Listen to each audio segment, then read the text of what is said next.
School's real hard, your lunch table consists of blocks, so you build a cathedral. You pray so hard that you make friends, maybe you can fit in. The next year hits, same old feeling, so you followed me down the road, so I drove us home. You turned up your song, I turned off my phone. You throw your fit through the towel in and sit in your room. So clearly, you're better off without me. I just thought that I might buy you your favorite overalls, so it can cheer you up and make it alright. I loved you then, I'll love you now. It doesn't matter what your friends say, I'll take you to a fancy restaurant. Look, dessert is on the way.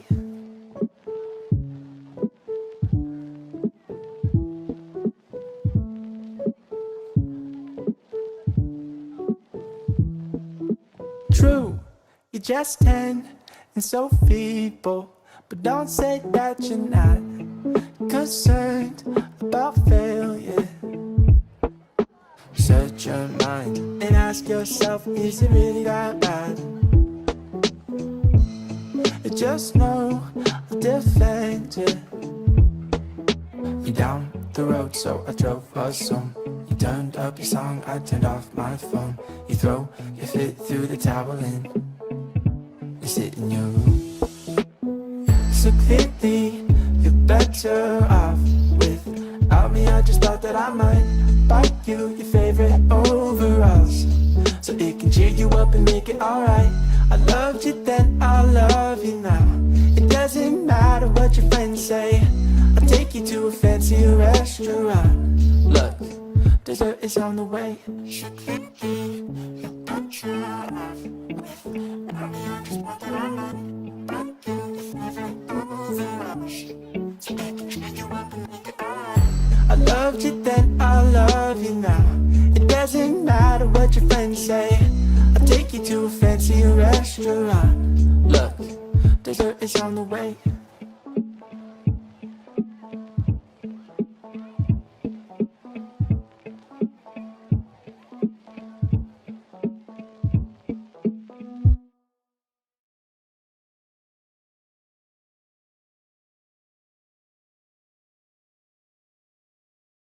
Wait, redo it. Oh, There you go. what is up? Okay, welcome to another Overthrow Disc Golf live stream. Thank you so much for joining in. We're pretty excited today. We are going to first talk about our Patreon that we discussed last time. Sorry you have to go into work, Mike. Catch us on the replay, brother, and give us your thoughts. Thanks, Jimmy. I saw both your comments. Super appreciative of your comments. He said that you did a great job editing, Mikey. We're going to call editing Mikeying now. Yeah. So I'm going to hop straight into Patreon so we don't lose too many people on the playback instead of waiting for a bunch of people to hop on. So, Patreon page. I think they should be seeing it now. Yes, there it is. So we have set up our Patreon page, and I want to walk you guys through the tiers.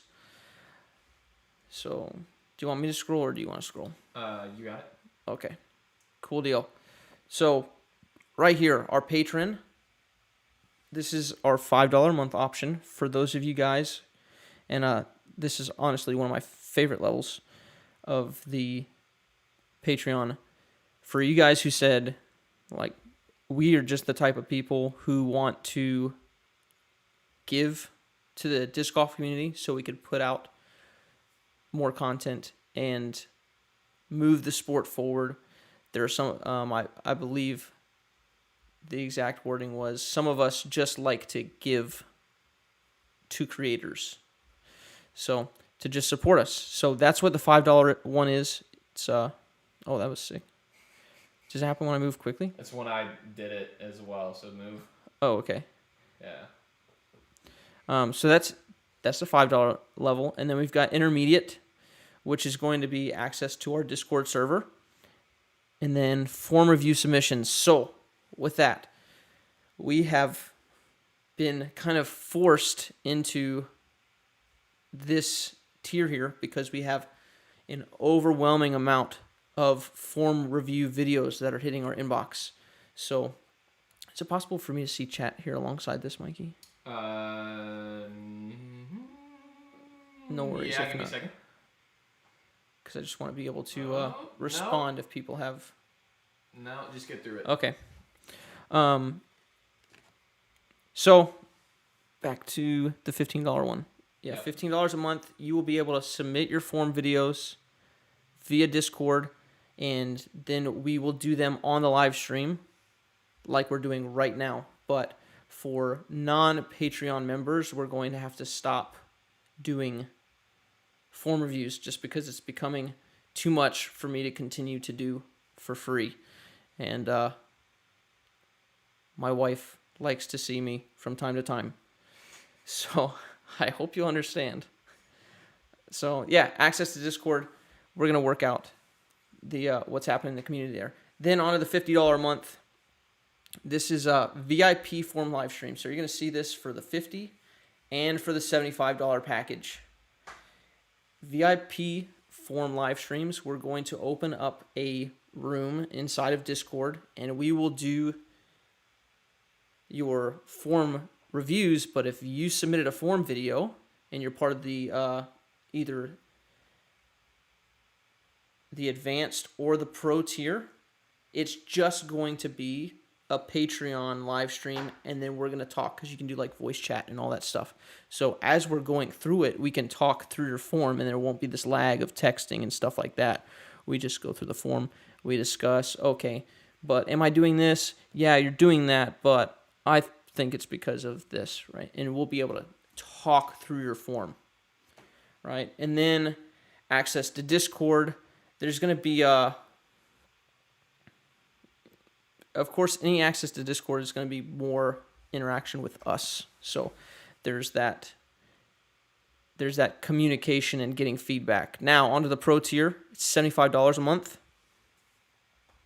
That is going to include 1 hour's worth of coaching every month. So I'm not picky if you want to do that as a 1 hour session, or if you want to do that as 2 half-hour sessions at different times during the month. We're cool with that, and we can do either like a Zoom video or a FaceTime, or we can open up a private chat room in Discord.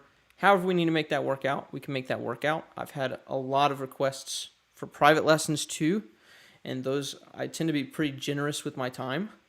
So you might end up squeaking out a little more than an hour, but to put all the cards on the table right now, I get paid as a tennis pro $50 an hour for a private lesson. That's what comes to me at the end of that. So in order for me to take time away from there, I feel like giving the hour plus the constant access to me plus the VIP forum live streams. Sounds kind of cocky, doesn't it? Like access to me. I'm sorry it sounds that way, but that's what's on the table here. I don't know how to say that. And yeah, because I've already had some great back and forths with people, and we spent a lot of time talking via email, via the Facebook messaging feature in our Facebook page, and it is quite time consuming. So coming from a tennis background, $75, like people are giving me $50 a week for a lesson. So, and then I text them and stuff in between. So this seems not too far off in my opinion, but I do want to hear what you guys think about these levels. We're super grateful for all your support so far. This is the direction we think is good right now, but we're also listening. So if you're like, that's garbage, I'd never buy that, then we're going to listen to that. Or like, oh, I'd buy it if this. Or like, yeah, it's totally worth that. Or whatever. We're listening to it all. But we wanted to make that announcement today because that means that if you got your form reviews in our inbox today or earlier, you got them in for free. And we're super grateful because you guys have built the community that we have. We're almost at 2,000 subscribers. You see that, Mikey? We're at like 1,900 something. And it's because of you guys. So we're happy. And I wish I could just do this for free all the time, but I can't. Especially with clay season coming up for tennis, things like that. I'm going to have a lot of work to do, so I've got to kind of funnel it down onto which projects I say yes to so I can make sure I'm giving all the quality. Let me see that again. Jimmy, you're the best, brother. First Patreon supporter, I believe. Let it be known. Jimmy Mullis, you've been immortalized in YouTube glory now. As well as your other benefits. So, thanks so much, Jimmy. Yeah, so we can go back to the normal screen now. Yep. And eventually we got some really cool ideas for that, for Patreon. We'll try to continue adding value. I feel a lot of pressure, personally, to add more value than I give. It's one of the things is like if somebody's paying me $50 for a tennis lesson, I always feel like it's because they see that the tennis lesson is worth more than $50. So, and I'm super frugal. So if I wouldn't pay $50 for it, I wouldn't want you paying $50 for it. So I'm going to try to squeak all the value I can in there as possible. If that made any sense. All right, now on to the form reviews, and then we'll go into the editor's vlogs. Oh, M. Carwile. We were supposed to call him Michael? What were you supposed to call him? M. Carwile? I can't remember. Yeah, I got his name on the last stream. All right, well, let's get into the form reviews. Who should we start with? If we have your form review here, or if you emailed us one, let us know that you're here so we can get to it while you're here, just because I know people have scheduling conflicts. Other than that, I will start from the top. If you emailed us in something other than a downloadable file, there was somebody who emailed us zip files, which unfortunately we could not have access to, and then there were some other... YouTube. Oh, yeah, YouTube links. We can't do YouTube links because we have to screen record it and stuff like that. It's just... a bit of work. So we've got 7 people lined up here.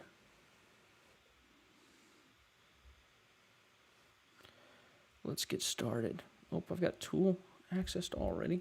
Let's go any lower. Sorry, is it because I'm away from it? Okay. I'm looking for... This is Mark Battles, whose form we are reviewing here. So let's take a look.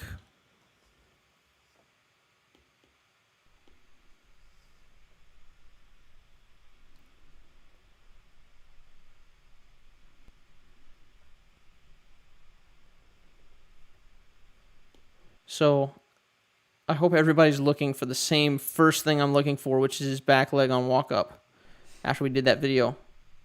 Good. Boom. The back leg's good, but I'm going to need to check the other view real quick. Let me check the side view.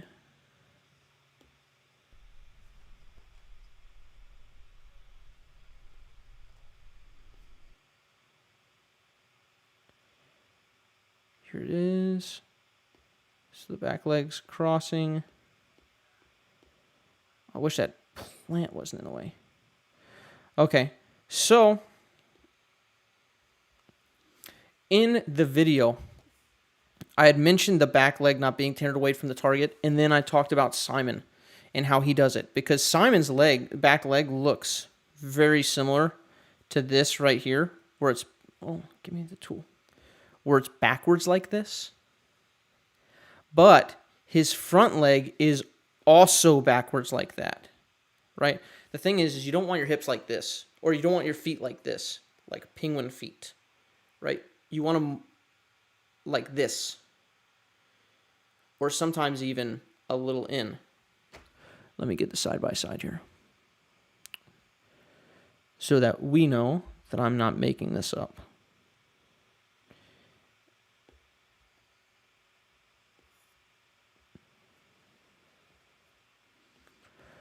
You're gonna have to scroll a bit. Yeah. Look at all these form reviews we have done. Okay, here's Drew, but he's doing a let's go Paige, because Paige a monster. Let's go back, because I could be totally off here. Let's see how she does it.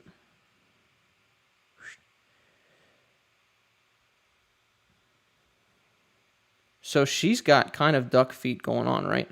But her hips are still here, right? It's not like boom. Knees are in.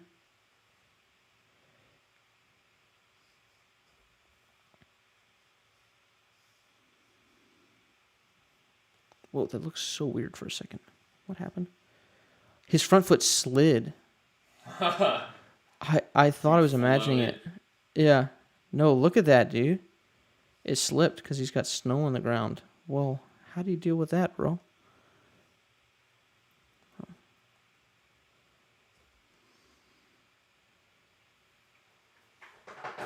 Now, sorry, I'm taking a sidetrack here, guys, because I'm kind of curious at this point, too.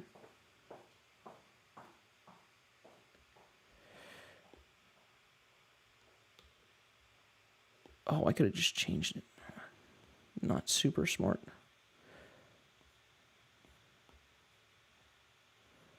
Get these boys right here. Or let me get a...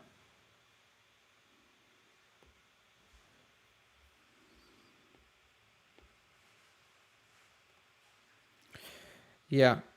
The knees are kind of coming in.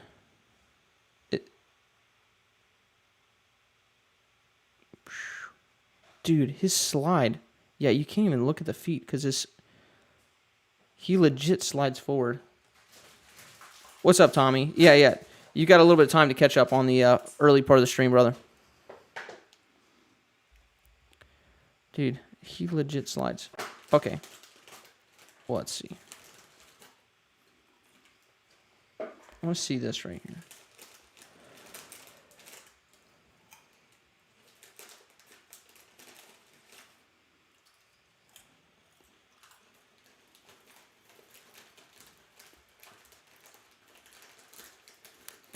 Sorry, today I'm doing all of these fresh.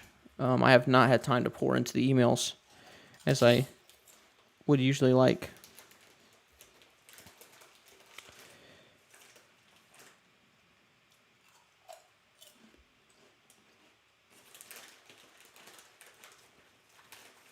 Just looking at a few things here. Foot.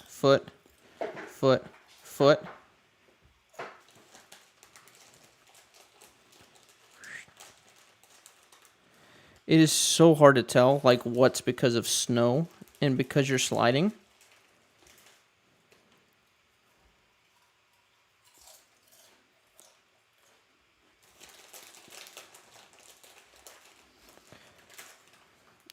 But what I can say for sure is I don't like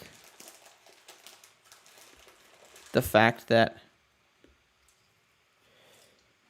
hips and shoulders are totally back. Right? Look at the same spot here with Paul. Hips here and shoulders rotated against the hips. And this is why I mentioned that back foot. All right. Let me clear this all again. Hips, shoulders, all the way back.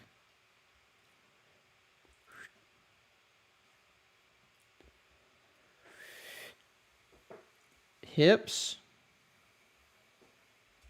shoulders. Actually looks very similar.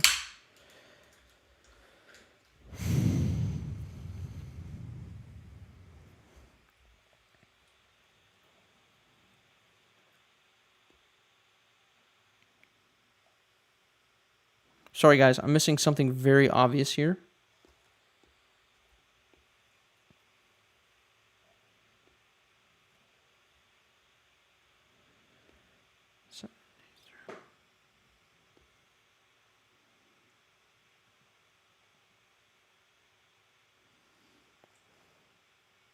Yeah, this is it.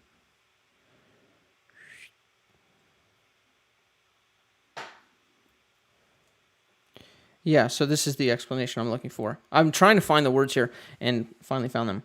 So that last video that we shot, or that we let out on this back foot, his foot is very away from the target right now. Okay. And so if you imagine where his weight is going from here, watch Paul. Paul is going, his weight is on his toe, or like the front part of his foot, moving into the toe of the other foot.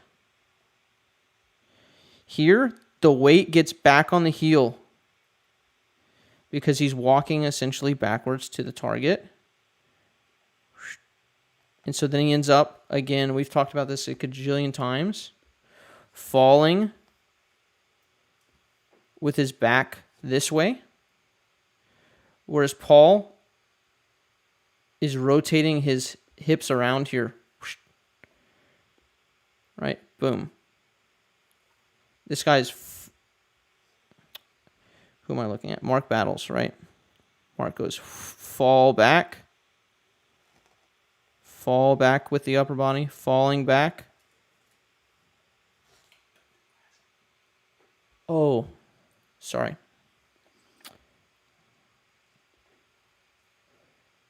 And Paul's shifting sideways into it with his hips, right?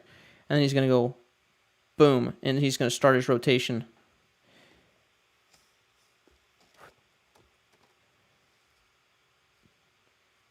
Falling into it with the butt. Boom. And then it's just basically his upper body rotating way before his hips. So let me show again. Don't know why this was such a hard explanation for me to wrap my mind around.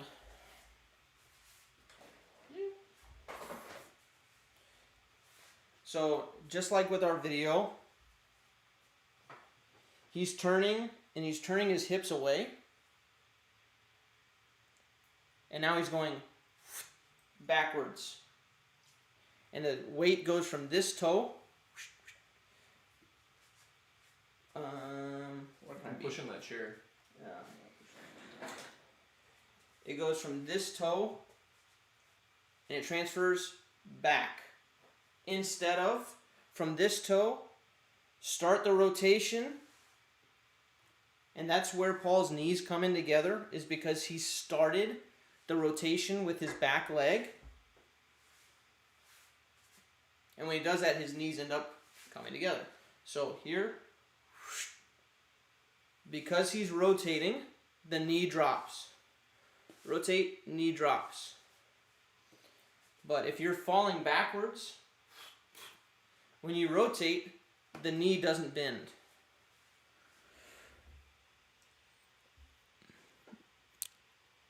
Here we go. Rotate. Knee doesn't really bend inward. Right. Paul goes here. Yeah, look at the difference. Oh, ignore that arrow. Look at the difference here. Same leg here, or similar leg, I should say. Boop. And then when they get here,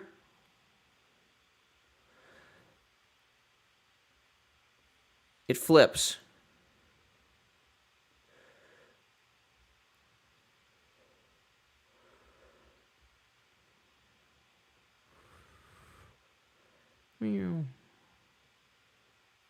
And notice how Paul's leg is already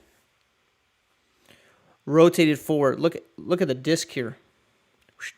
Disc, disc. Right? Arm, arm. So basically, your upper body is just about the same.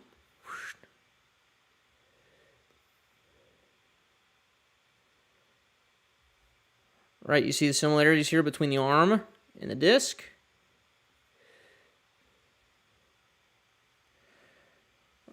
But Paul's hips are already rotated forward. And that's because he's actually using his back legs, his back leg to rotate off of. Right?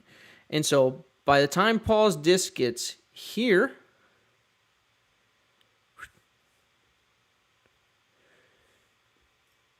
the leg is already bent.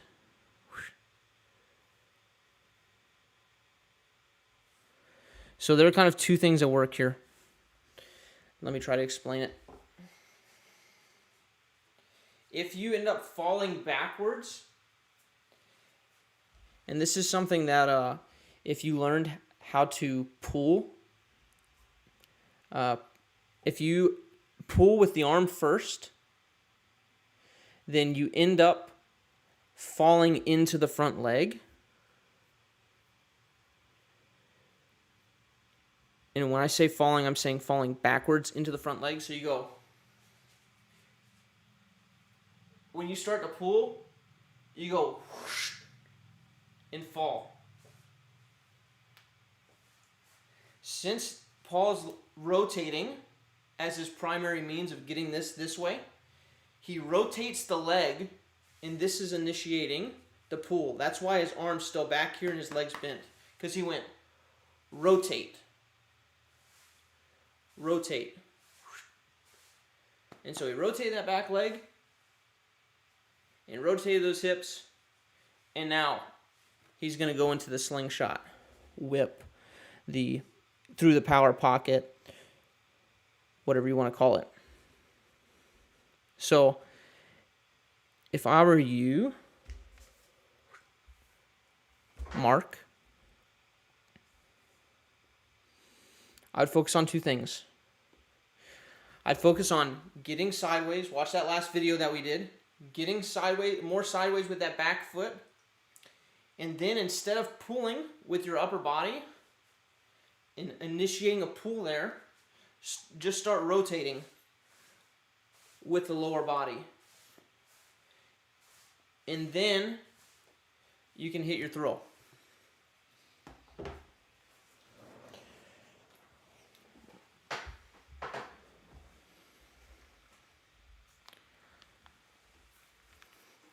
I hope that makes sense. I don't know why this thing, I was kind of frustrated, actually. I don't know why it took, my initial thought, yeah, exactly, Josiah. When you initiate the throw with your arm, everything gets ruined. And I am a result of that kind of teaching, because you've been taught to pull through and start. It just depending on the way you wrap your mind around it, if you don't learn to lag that disc and rotate, and you start trying to pull, or you try to break the door down with your arm, you end up doing too much with the upper body too early. So I don't want to say a bunch of complicated things on here, but get that foot, turn sideways a little more, try to match your front foot a bit more, and that'll help you keep the weight on the ball of your foot or on the front of your foot. And it will allow you to rotate this back leg instead of pulling with the arm to start the motion. There's a big argument about there whether you pull through or whether it's spin and throw and stuff like that.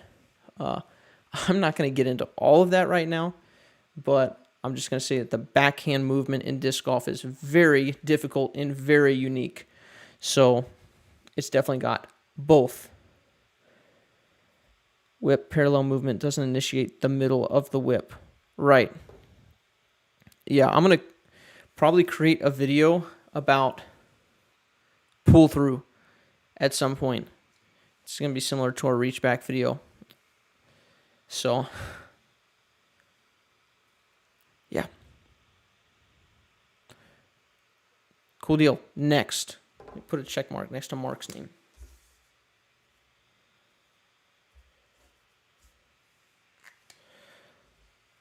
Cadenzo. Or whip comparison, I should say. Yeah. I mean, I have no problem with the whip. It's a cool idea. Disc lag is something that I'm hoping will become a thing. But, and I got to say this because I struggle with this big time, not initiating with the upper body. I don't do it in tennis, but in disc golf, I've got so much bad muscle memory because I really, really, really studied trying to do the right things when I first started learning disc golf. And so it's really, once you start, you know, if you, okay, I'm going to go into it because I can't not go into it, right? So if you take the analogy of breaking down a door or breaking a window too far, you get people that do this. You get people that think that you need to do this with your arm. Because if there was a door here and I wanted to break it, I'd go, psh, and my elbow would extend past, right, the power pocket. When in reality, this arm should end up staying between your shoulder and your elbow.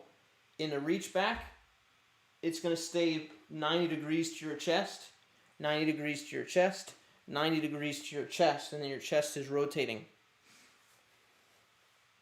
Right? So you can actually accomplish this with the rotation of the legs and leaving the arm loose.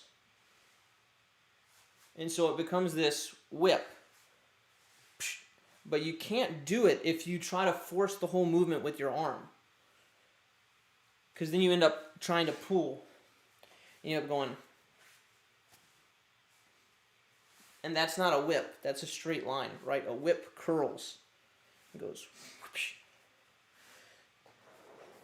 So I think the whip analogy is a good one, but we've got to figure out, you know,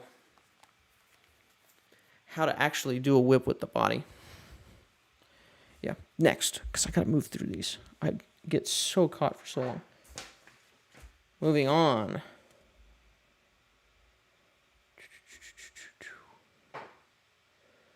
What am I looking at here? Oh, I'm looking at Kyle.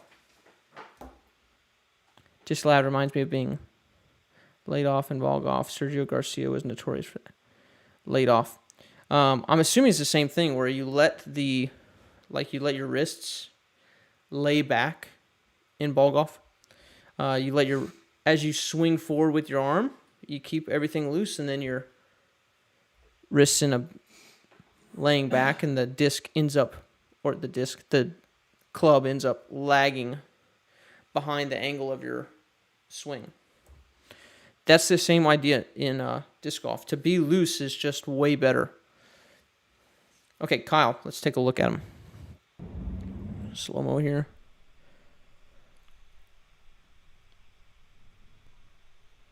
So intentional with his... Let's see if he over-rotates here. Okay.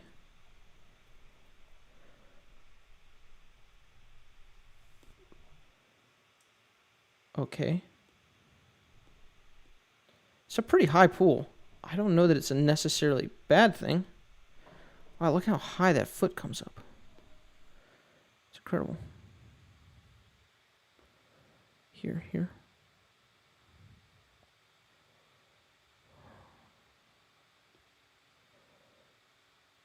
Looks pretty smooth, doesn't it?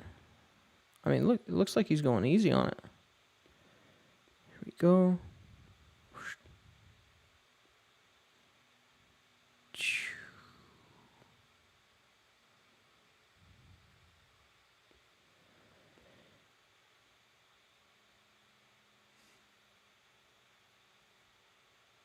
Yeah, I'd like to see a little more.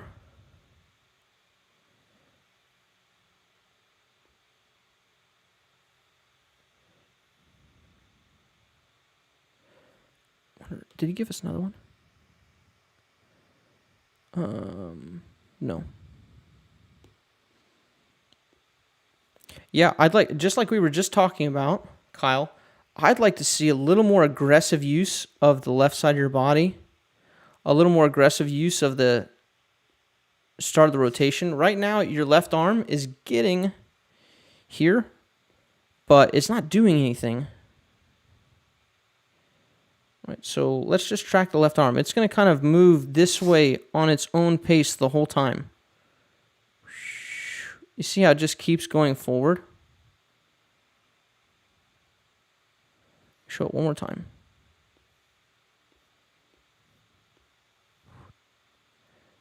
See, the left arm is just moving forward on one. A lot of it looks smooth. There's nothing like glaringly wrong with it.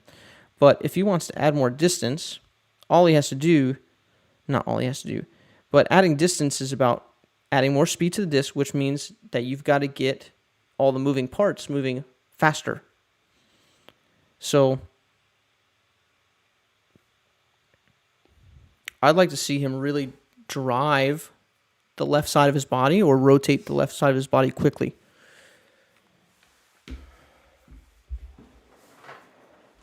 So I'd love to see Kyle start doing this. Like really getting the left side of the body rotating. Just getting it rotating. And if you try to aggressively do that, you're going to notice that the disc is coming here, right? And then once you go, all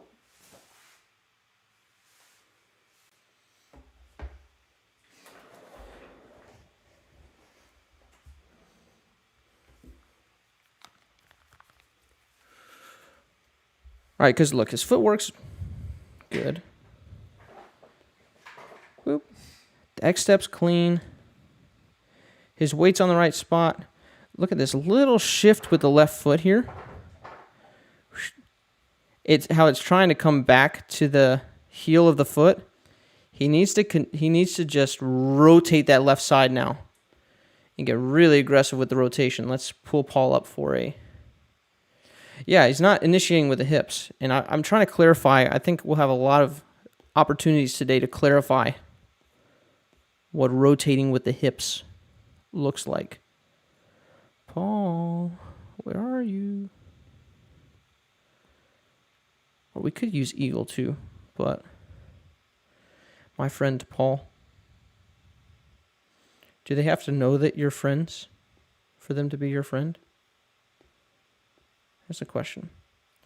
So, just looking at how aggressive Paul is here with the left side of his body, he's going to go.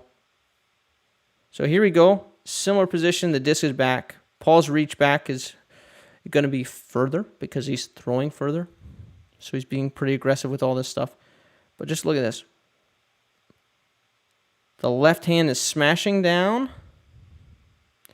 Right? Yours is coming forward.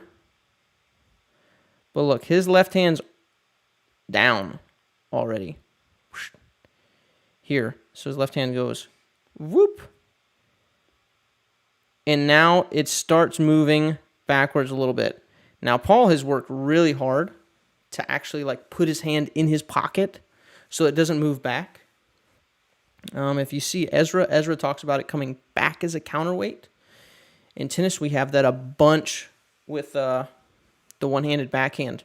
And it's really become, and tennis has loads of stats and loads of analysts, so I am not going to be surprised when everybody who's teaching the backhand in 3 to 5 years from now talks about the left arm going backwards as a counterweight to get that front shoulder moving even more quickly.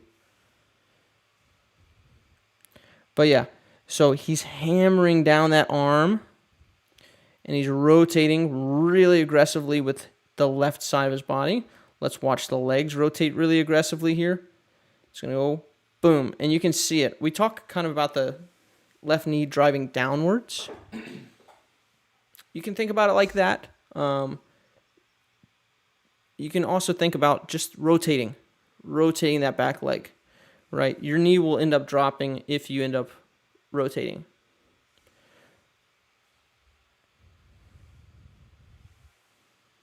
Yeah, absolutely wild, right? You should watch Pedro Chanman. What a funny name. I love it. Pedro Chuan. You should watch one-handed backhand in tennis, slow motion. If you watch those guys, the arm comes. Do you have a racket here, Mikey? Mm-mm. Oh, bro. Oh, wait. Even a wooden one? I do, but just sit tight. Yeah. So, the left... JK. Don't sit tight. I knew it. So we're going to show you some tennis stuff here, because this is disc golf too, right? One-handed tennis players, they go like this. They go, and then the left... Sorry, I'll go this way. They go here, and the left arm doesn't stay here as a dead arm. One-handed tennis players, they go, and then they rotate. And then they, like, clap their hands behind their back, basically. You'll see Federer,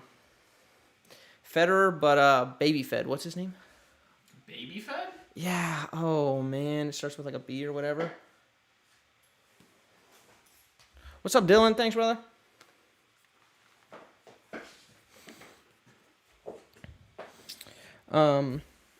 Yeah, you'll see. What is his name? Anyways, watch slow-mo one-handed backhand for that left arm work, because we're going to totally incorporate that in disc golf. There's just no way it doesn't happen. So yeah, so all that to say is that your left side is doing a lot of work in the disc golf backhand. A lot of work. And now watch this. Boop. He doesn't... Whoa. Clear that. He doesn't quite do it. Where his arms are here. But you can see them wanting to touch. Right now is... Your arms are working in tandem with one another. They're going at the same rate. And that's not so different, or it's not unattached to the legs, right? So you can think about your whole unit being your torso and your hips. That left arm initiating in part, that boom. Do you have a one-hander? Pedro Chuan?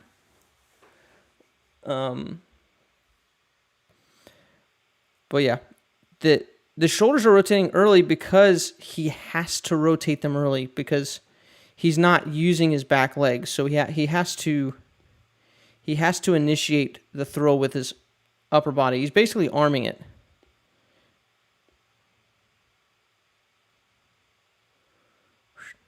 Albeit very well.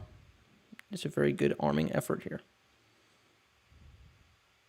Yeah, well, if you have a sick one-hand backhand, then your left hand's probably coming back. If you look like Fed, Team, Tsitsipas, Shapovalov, all those guys, their left hand comes back. And they weren't teaching that a couple of years ago. And then Stan Wawrinka, does amazing things. So he's got one of the most natural-looking one-handers. But yeah. That's why the disc golf backhand is so interesting, because it's like a combination of lateral and rotational movement that you get from like tennis and from other sports. But the lateral movement makes it super interesting. So yeah, drive that left side, Kyle. That's what I'm going to say there. And I'm going to move on so I don't take forever. Who do we have next?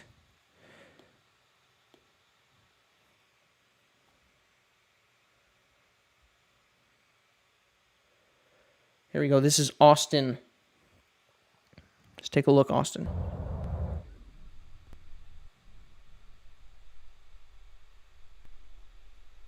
I'm still going to try to think of Baby Fed's name. Anyways. See here. Okay.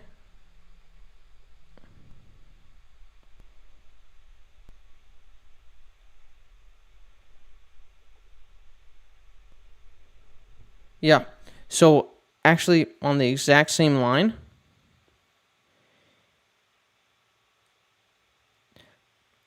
basically the same issue, just dressed up a little differently.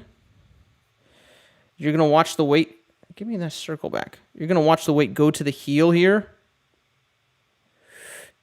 See, and then he moves the weight forward prematurely. Again, that's partly because you're starting to pull with the arm, and you're falling back. Right, I know this issue well, because it's my own struggles. What is a good way to prop? Let me remember to get that afterwards. If I don't talk about your comment, Troy, after this review here, message us again. Yeah, so look here. Yeah, people will talk about the head leading way too early and stuff like that, and the head should be, over the center here. My line's crooked. Over the center here.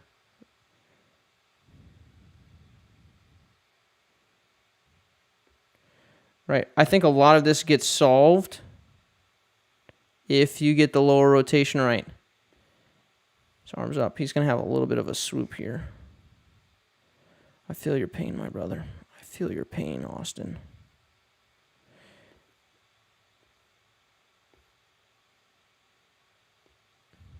Yeah, again, never getting into that. Oh, hey, Austin, welcome. You see it? Well, it's no worse than the people before you. Might not be better, but it might not be worse either. Let's go here. Let's go with, let's check out Eagle. Just so we get some variety here. See, this same thing happens here. I want to talk about the back leg. You want to talk about the brace, you got to talk about the back leg.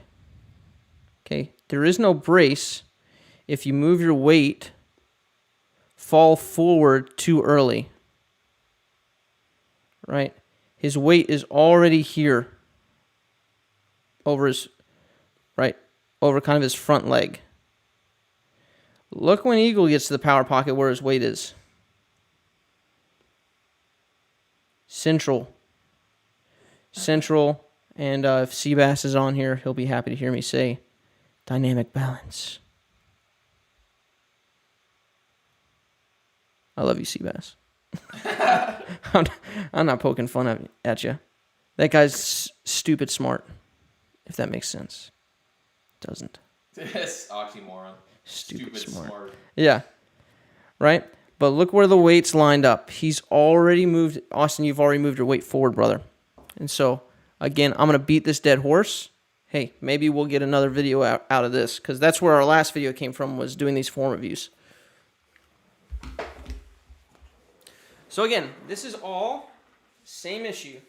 You start moving forward, and you fall forward with your weight, you're going to have this problem. No, I don't think he's here. But he might be. He's lurking in the chat. Yeah, so if your weight falls forward here, you're never going to get a brace. You can't. Because a brace is happening when the back leg is rotating and putting pressure into the front leg. Okay, so there's question as to whether the back leg or the front leg is more important. Left side, right side, blah, blah, blah. I think they're both important. But you've got to stay on this left side and rotate with this left side. And you notice if I rotate with my left side, I'm back.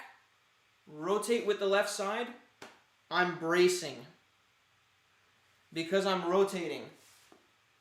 Oh, was that your knee? No. Something just popped. Was that your hip? You just rolled into something and my phone went. Oh. Clack. Yeah, it went. Boom. So if you focus on the left side rotation, you're going to keep your weight. Notice. Besides the extra, 50 pounds, I look just like Eagle McMahon here. Right here. Boom. Look at this. If I pull it, if the disc rotates in the power pocket, look at where my weight's at. Let's see, where's sideways to the camera here? Here, right?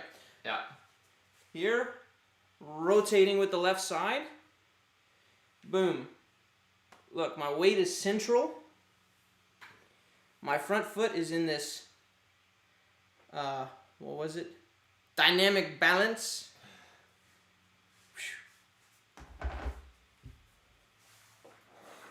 Right. how do you know is in relation to the other To guy. Seabass or what? The how do you know is in relation to Patrick, who said, "Ask me how I know." Right above that.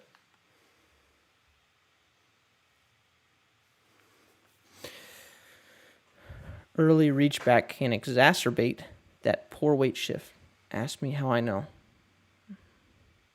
So you are thinking about lifting off with the left foot? No, you don't think about lifting with the left foot. You rotate. You're trying to rotate your hips, right? And you're rotating that back leg forward, right? And that's what's causing this moment here. Let's check out Eagle. Watch. I'm just getting, there are lots of ways, like in tennis, we can talk about when you load and unload. So we've got little phrases.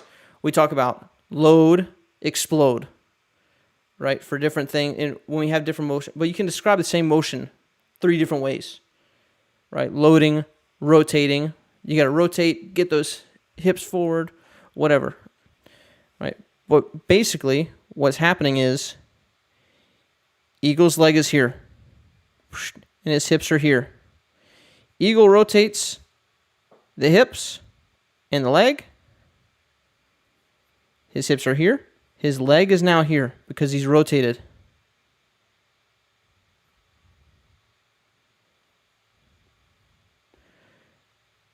Right, so it goes here, and then it's going to rotate down, and now he's going to keep the same bend in his leg, basically. He just rotates it.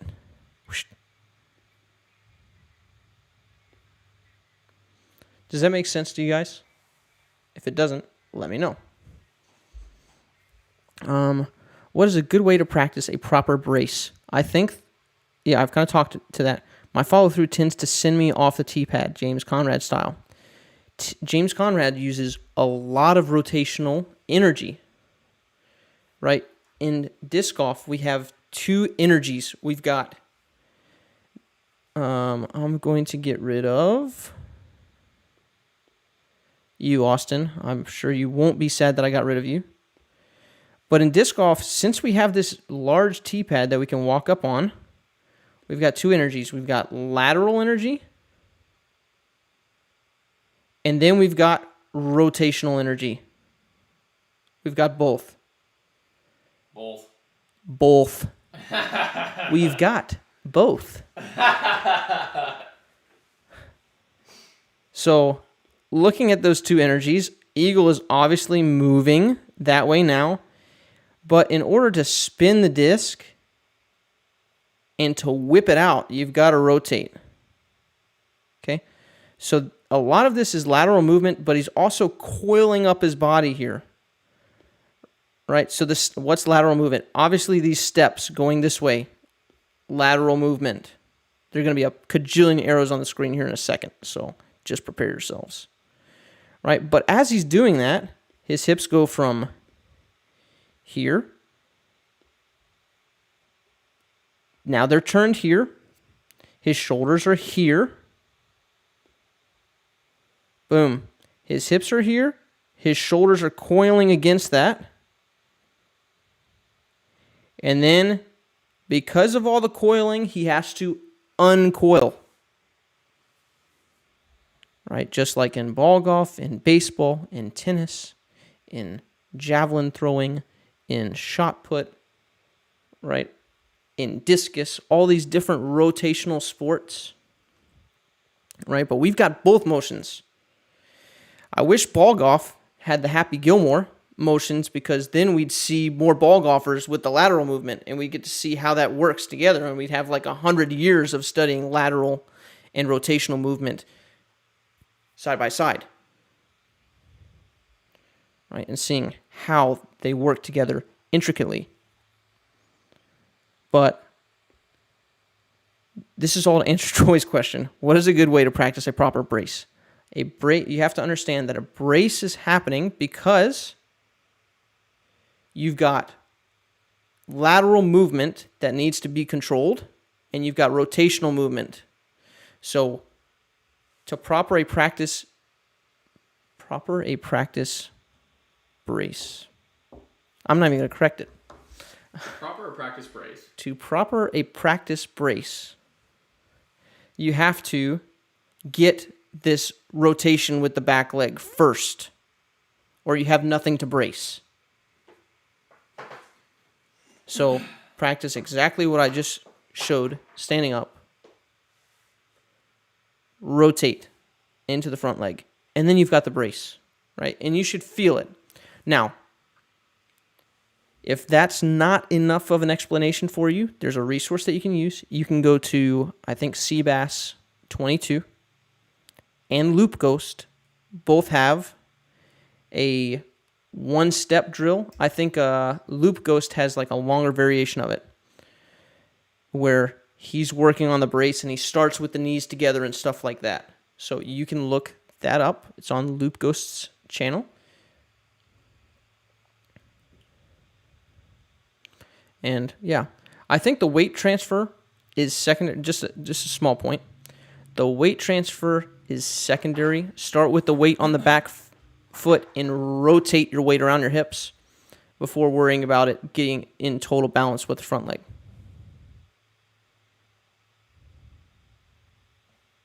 Dude, yeah, I asked someone who plays a lot of golf, and he's pretty decent. He's played with a couple pros who were like distance comps guys, and I asked if they do that because he's a tennis guy as well. Because I'm like, it just makes a lot of sense that if you want more distance, you can use the lateral movement as a secondary movement.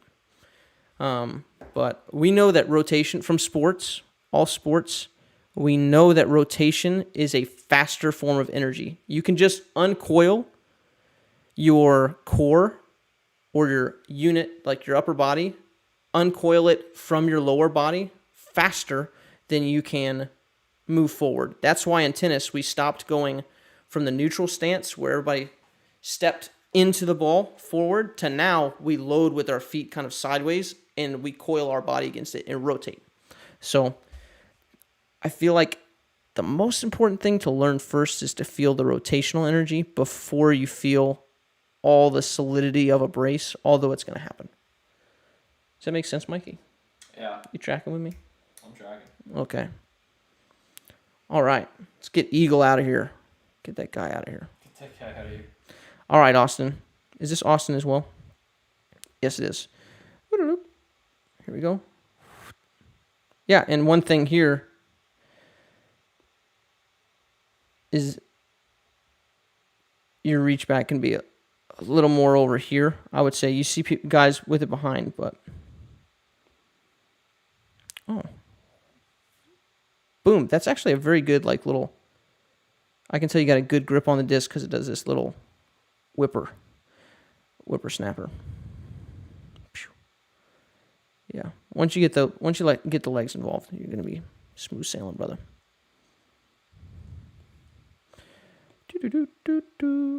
Oh, let me get this. Where's this guy at? Oh, I think I called someone Kyle earlier that wasn't Kyle. This is actually Kyle. We will see Eagle again, I'm sure. Still waiting for Simon to send me a forehand slow-mo.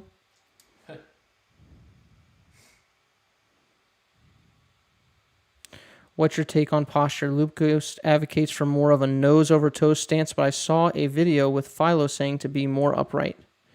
Well, I think, one, Philo's got a unique backhand in some ways. So I'd be interested to see what he's saying. Like, he has a very active... Yeah, I just have to look more into that. I'm not going to get into why his backhand's different, but it is different. He's got more of an active arm. But,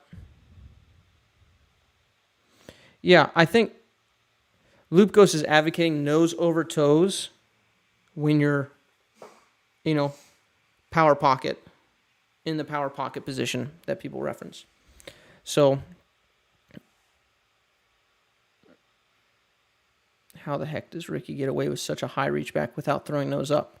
Dude, you want to see the version of that on steroids? Check out Calvin Heimberg at the LVC. Just put it on 0.25 speed and watch. That guy's got the biggest U of any pro on tour right now. His arm goes whoop, and the guy rips. It's like you would not advocate that. So I don't know.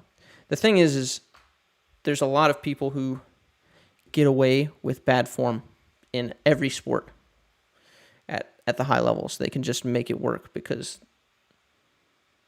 the human body's amazing like that, and they just work around it. Okay, so I actually think that this is Kyle. I have no idea who I said was Kyle before. Let's watch him.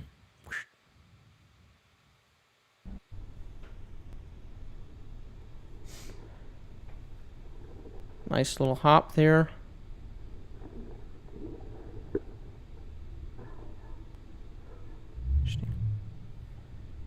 It always amazes me when I see like this with the leg. You know what I'm talking about, Mikey, where their legs like whoop,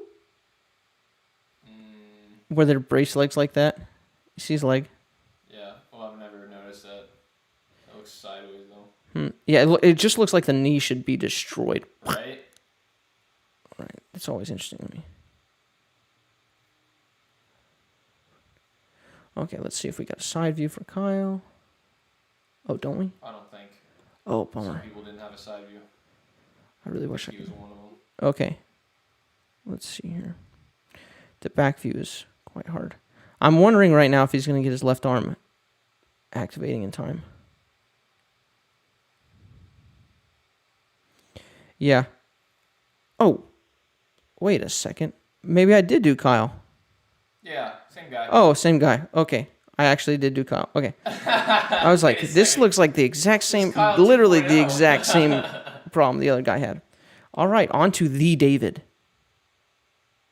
K-Swag, what's up, brother? Thanks for joining us. He said that he's feeling some, like, elbow/bicep, like lower bicep issues, and he wants to see if it's because of his form.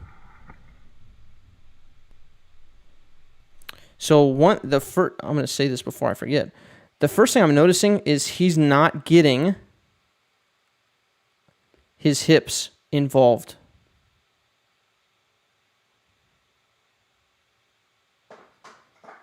You see it, Mikey? Yeah. I like good quality videos because we can zoom in without it being too blurry.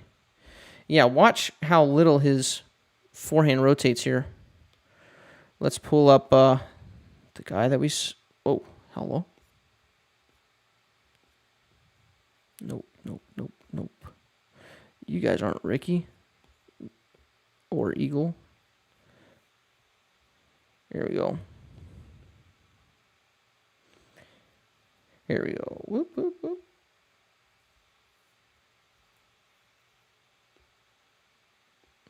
Now the hips are here. I just want you to watch. See how his hips aren't rotating and it's not letting him stand up into his leg?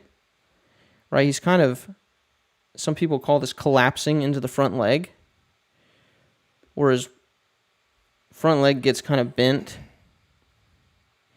and you can't move past the front leg. I think a lot of that is not being able to rotate into it.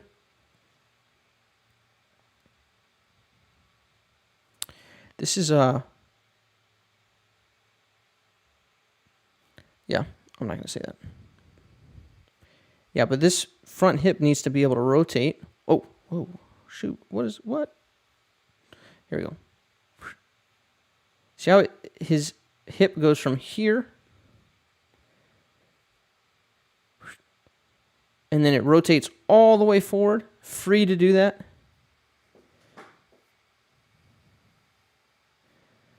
Whereas David, yours goes here. And then it's almost like this back leg gets trapped behind the front leg.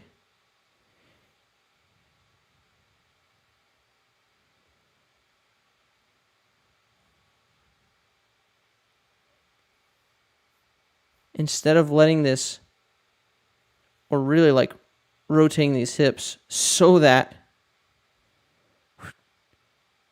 the leg can come out. Watch this. Oh, what? Don't watch that. See how Eagle's leg ends up coming out to the right? It's because his hips are loose, right? And he lets them rotate through. Right now, it's a lot of arm work. It's a lot of arm work, David. Right? So,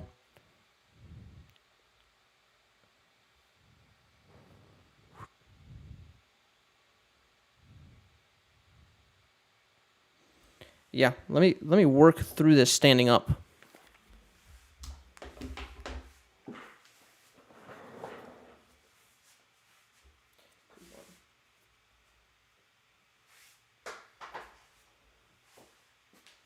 Yeah.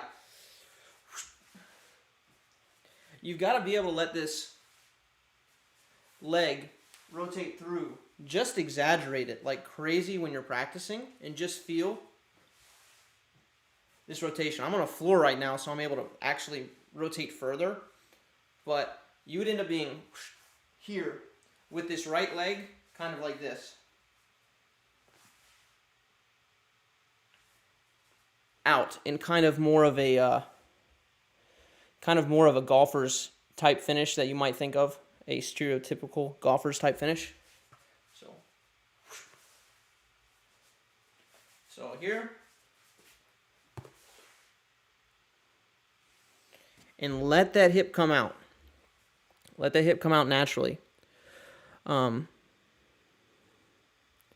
Secondarily, before you practice that,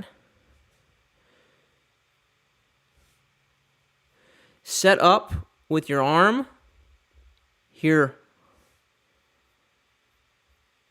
You telling David that we're on his stuff right now? Yeah.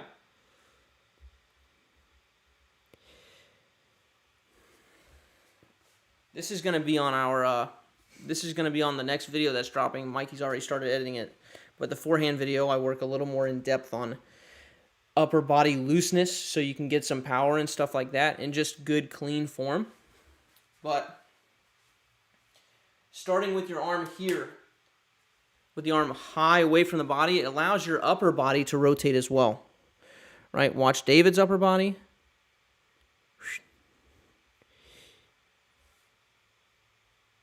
So let's go here, upper body to upper body. See, Eagle's got this elbow up. It's up and away. This one's kind of down. And then his arm's getting held up over on this backside. You can't see it that well. But his arm's getting held up there. Right? Whereas Eagle lets his shoulder completely clear and finish. Right? And then boom, the rotation's there.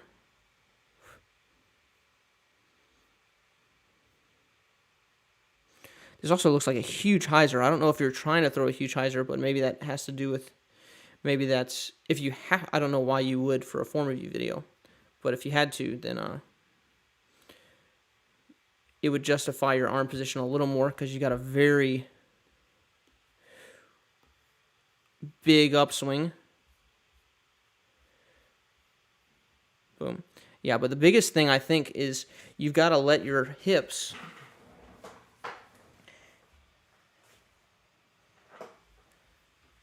take on more of the workload. So just practice having the hips come around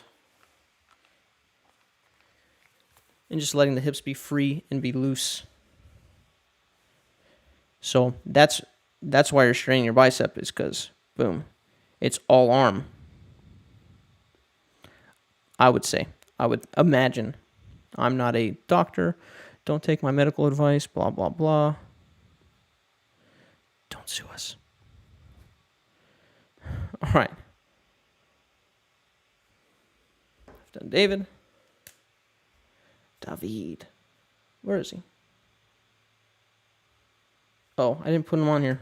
Well, that's not satisfying. I don't get the check mark at all on that. Okay, there was David.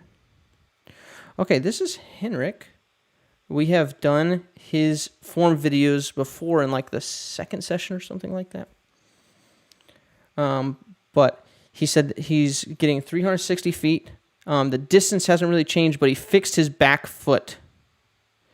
Okay, so fixing the back foot is going to allow you to get access to the rotation instead of falling backwards. But it doesn't mean that you will absolutely rotate, right? It just sets you up to do that. It's just a prerequisite. So let's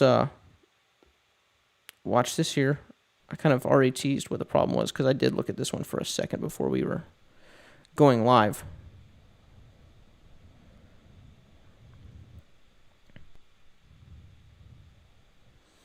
Right.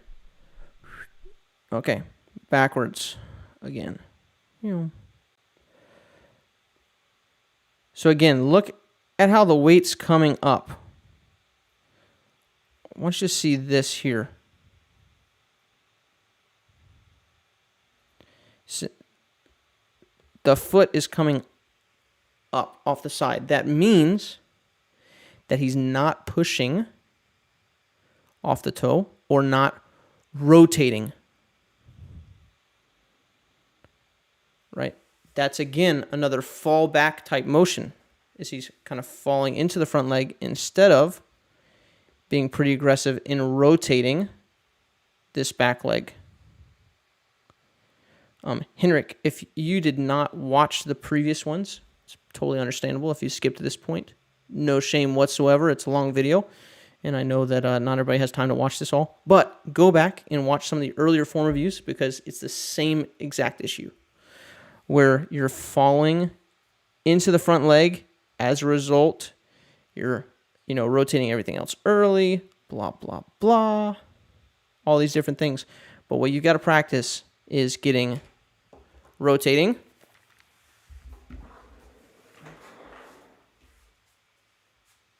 Instead of, let me get back here.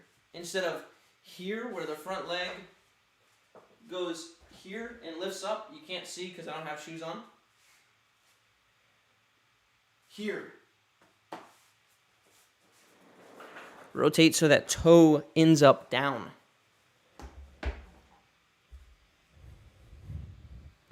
You got to rotate and see how his knee doesn't end up driving forward. It's not because you drive the knee forward intentionally that the knee drives down and forward. It's because you're rotating. When you rotate, it's naturally going to do that. So work on rotating those hips prior to the pull, or in other words, rotate the hips to initiate the pull. And start feeling that kinetic chain, that is the chain working from the ground, that rotation, pulling the disc through the power pocket, and then boom, the whip, because his arm position is pretty good.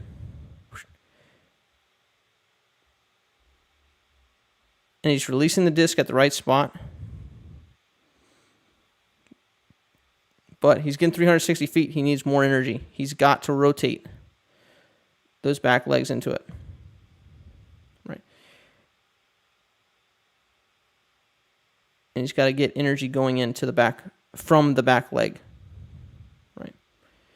And here's another thing is like he's probably already, when he does that, he's already going to have a brace in place. Probably. Because look, he's got one now with not that much energy going in. So, pretty simple. Kind of the theme of the week here. It's funny how they all end up being similar. Maybe it's me. I'm just always looking for like the same thing every week. Could be. Could be.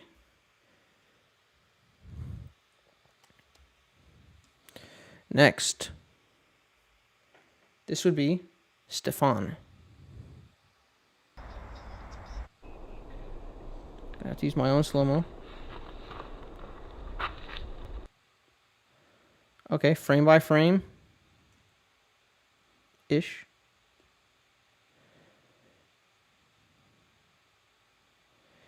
Yeah. Oop. So we did a video on this, and yeah, I'm just beating a dead horse here, guys.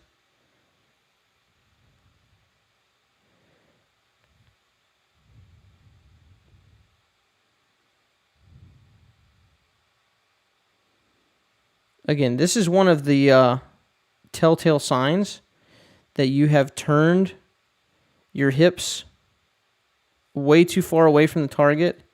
You know, another thing is the foot. The foot kind of corrects this issue. But if your disc is here and your plant foot is here, if it can be this far away from it,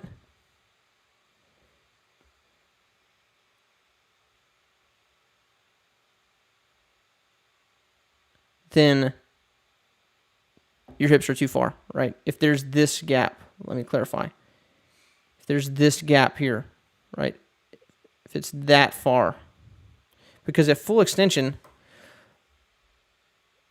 look how far the pros are back at full extension. Let me find a pro.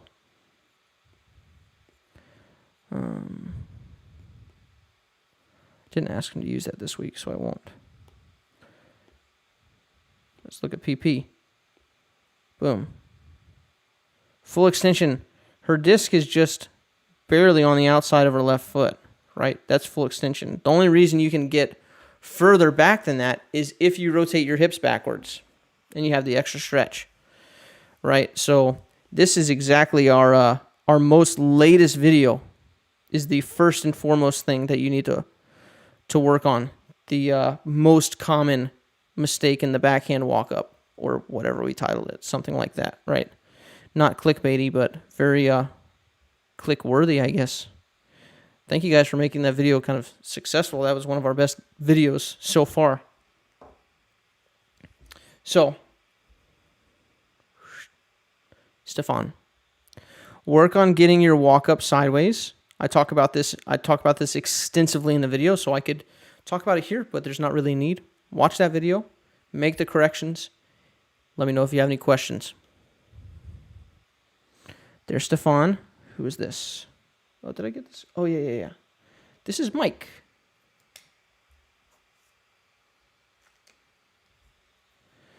Death by Par. Sweet.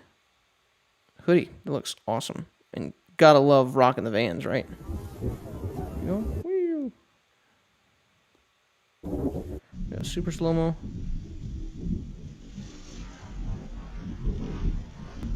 Oh, I needed to address a question real quick. What would you say is a good drill for initiating rotation of the hips? Your version of butt against the wall. Yes, the hips should be pointing more towards the camera. More so. Yo, Mike. Is it? Oh, yes, this is you. So, let me answer this question by Troy real quick. What do you say is a good drill for initiating the rotation of the hips? Your version of butt against the wall. So the drill that he's referencing is one by Seabass. That is Seabas 22. You can look him up on YouTube. He has this drill called the butt wipe drill, where you start and your left butt cheek is on the wall, and then you rotate the hips and your right butt cheek is on the wall for those right-handed backhanders. This is pretty simple for me to make lefty. You start with your right butt cheek on the wall and you rotate your hips and your left butt cheek is now touching the wall, but you have contact with the wall the whole time. I don't really have a drill for this yet, except for the fact that it's easy to do kind of from a standstill to show somebody. So when I work with people, it looks like this. All right, Mikey, you're up, dude. You want this destroyer or impact? Can that camera continue? Yes, it can. All right, so get in a standstill position. All right, Mikey's going to do this kind of automatically, and just do this. Rotate and keep that foot there. Yeah, start with your toe on the ground. Yeah. So his toes down, and then rotate. And I just want to see the hip rotation. And that's it.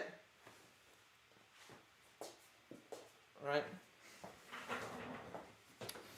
Drills don't have to be complicated.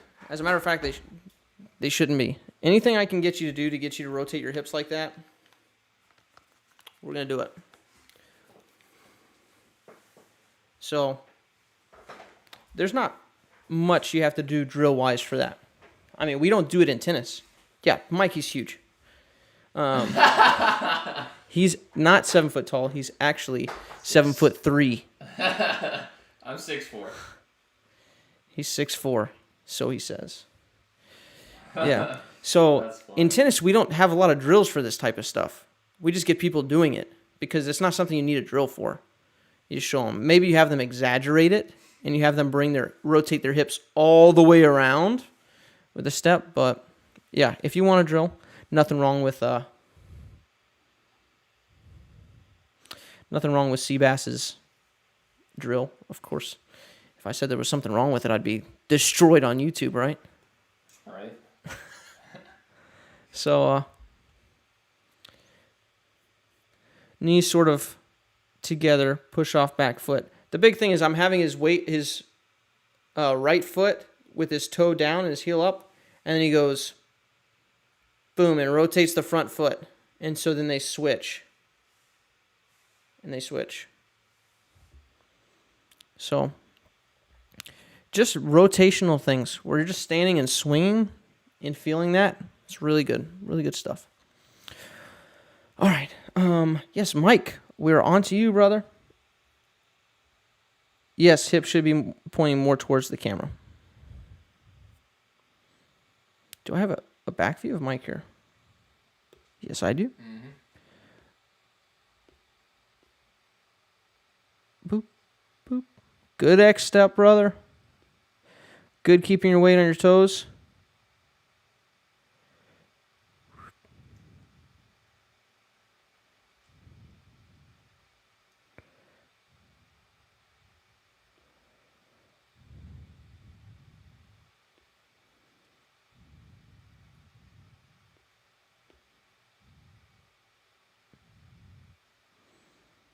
Yeah, this is subtle. This is a little more subtle, but again, it's the same thing. Watch his back foot. And I appreciate the quality that you shot this in. Notice he's got the front foot down, the toes going down. So this is correct, where he's planting kind of like this. So he can rotate and flip on his heel. And you'll see that here, right? Boom. Correct. Front foot, check mark. Good job. Back foot. Kind of falling into the front leg again. Right? So this is just a non-aggressive rotation with the backside again. Whoop.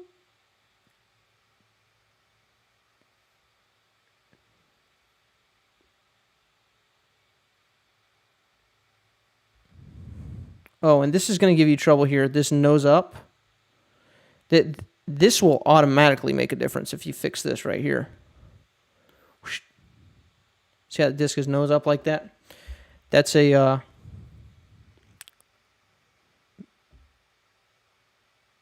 grip thing. Absolutely, Henrik. Although you might want to watch some of the earlier form reviews because we talked about the same issue on earlier form reviews.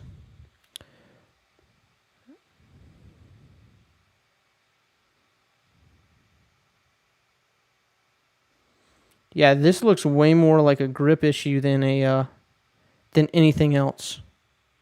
He upgraded. Sick. Jimmy, we have seen that you have upgraded to the advanced Patreon package. We appreciate you, brother. We will be in contact soon. Let me know what your dates are for private lessons or if you want to do 2 30-minute lessons.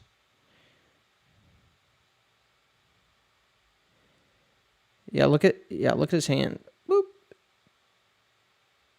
This tells you what his grip was right here. See it? So you've got to get your grip correct. That will be an immediate fix. is where you've got to get this grip in the palm here and going kind of up towards this first crack,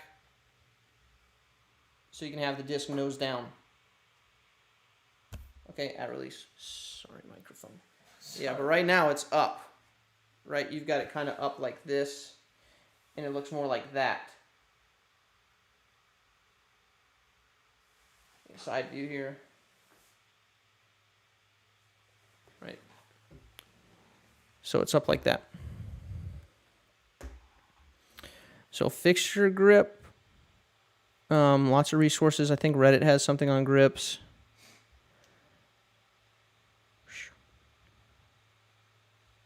It almost looks like a 3-finger power grip, almost. It's hard to tell because it's a little blurry. But looks like you got it like that, maybe. If you cover up your face, then it'll focus. Oh, okay. See. Looks like you got it like that. Yeah, almost. Yeah, you got it. Right, which is nose up. You should be able to get a 4-finger power grip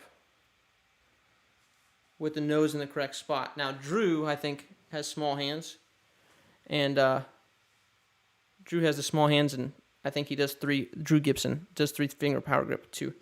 But you've got to get your grip correct first and foremost. And you'll see major improvements right off. Even with crappy form, if you get the nose down, you're good. But your form's not that bad. But we're looking here. See how this leg is falling forward again? This back leg. This is the mistake of the day here.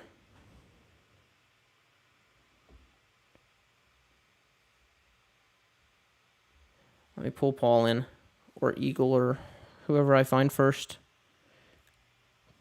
Could be Paige. Should we pull in the Ulibarri? No, because that's a have long fingers and been difficult. Is it a 3-finger grip, Mike?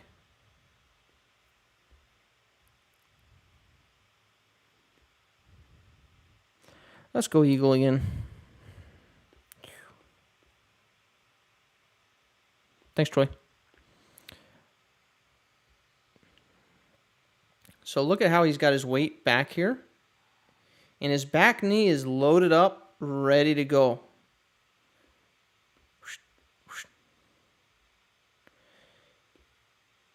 You're kind of already straight, so there's nowhere for you to rotate that leg into. If your legs are too far apart, I've heard this called the straddle the horse stance, right, where there's not enough bend in your legs, and you're on a pretty wide straddle already, so that you cannot rotate through.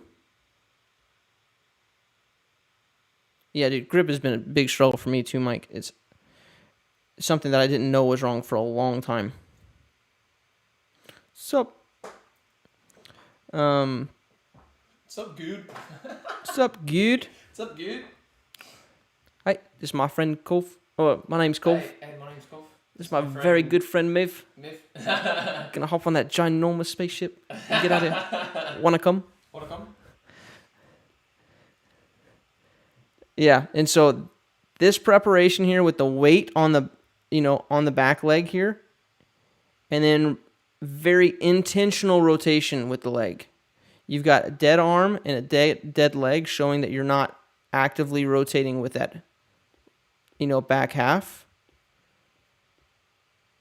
So that would be the second thing. Yeah. My natural tendency on my backhand grip is to not have it like really, really down. But I can tell you from experience that that it's super helpful to get that nose down. I mean, it just makes such a huge difference in the way that they come out of your hand when you start getting that nose down and you have a solid grip on it. Just sounds sick. Sounds sick. And things just go so much further right away. All right. Mike, I hope I answered all of your questions that you didn't give me, but that were here in the form of you. I guess the form review is a question. It's a question of what do I need to work on? Look how calm you are, though, bro. Man, it's got to be the most relaxed shred face ever. All right. How do I get you to review my form? Well, I am sad to tell you, and happy to tell you, that this ended the free form reviews. We got to go. We had so much demand for this that we have to go via Patreon, and we talked about that in the very beginning of the show. So if you want to watch back to the very, very, very beginning, you'll see what's up with what on our Patreon account. And the Patreon, yeah, I've been working on blah, blah. Yes, you like a chip, bro? All right. Is this the last form review? You're the best around. No one's gonna ever bring me down. Swipe. Oh, I gotta make sure I don't sing right, because could we get copyright strike for that? No, you're fine with that. Okay. That suck. We're like so close to monetizing the channel, and then And then we destroyed. Then it would be if our channel gets taken down, we'll go change the name to Underthrow Disc Golf. Will be the next channel. Check it out. Not trying to do too much with the upper body. Oh, so here it is. This right here. Before I even move forward, again, I'm doing all these on the fly today, which is not necessarily recommended. But he's already going to start the upper body rotation. You see this? Boom. Hips are already coming backwards towards us. Whoa. Is this a standstill?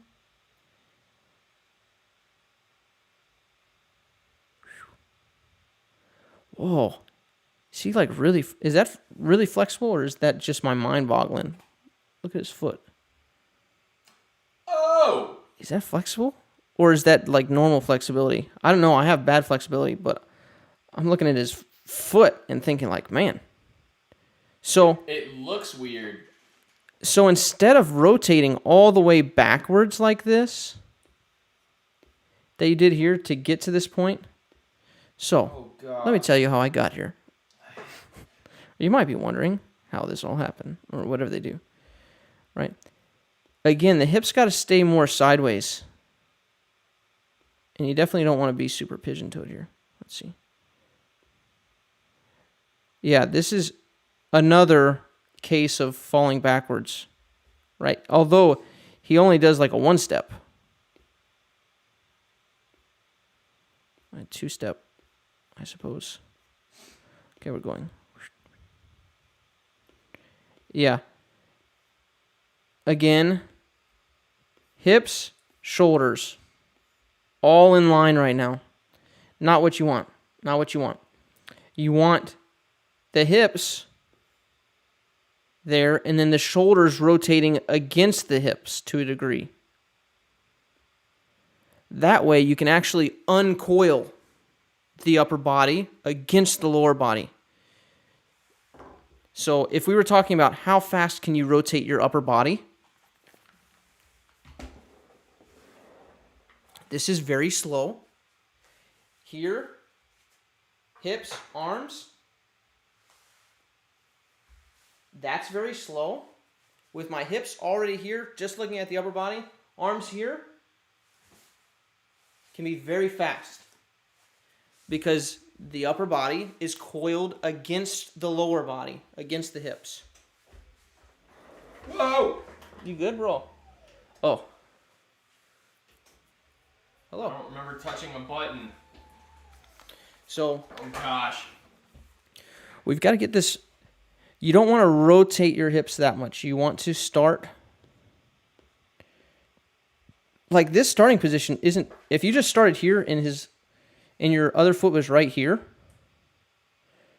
and you just did a stride forward with this leg, well, more forward, right? Also, look already where the weight is because of this. Again, this is a symptom. This is a symptom of the hip rotation. is that his weight's not going to be on the front of his foot. Right now it's kind of on the back inside of his foot. And then boom, again, falling backwards away from us, not allowing him to get the rotational power and get the brace as a result and all that good stuff. Right?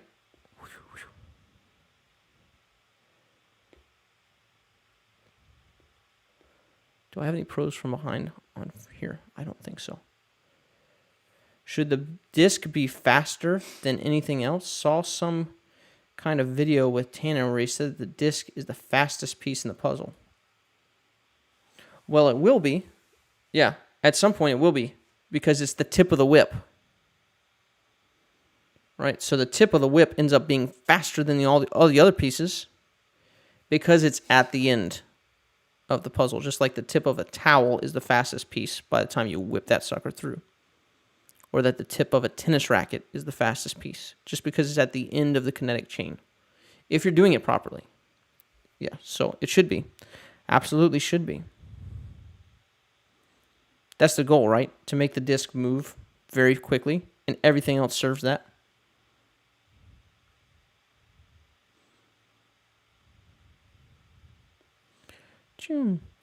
Yeah, so I don't really have a lot to say here. I appreciate the diligence and wanting to start here. But I'd almost rather you start with this left foot sideways. If you're going to do like this little one step. Let me see if I can create a little drill for you here.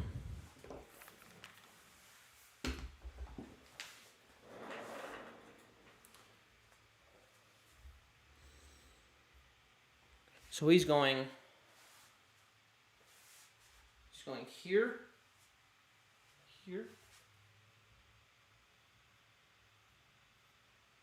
sideways, straight, sideways, over rotate, over rotate. So we go straight, sideways, over rotate, boom. Yeah, it's almost like he keeps on spinning. He goes. It's like he's doing this. Right? It's like he's trying to get his weight all going this way and then back that way. That's not the image you should have. The image is that your weight is moving sideways towards the target, or towards wherever your release point is, I should say. And so it's moving sideways to that. And now you're loaded against that back leg. Or sorry, your upper body is coiled against your lower body. Weight's back and you're going. And now you rotate.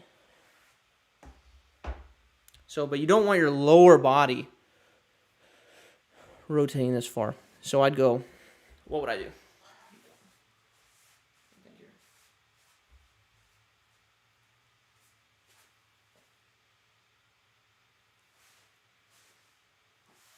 Yeah, I just go small steps like this.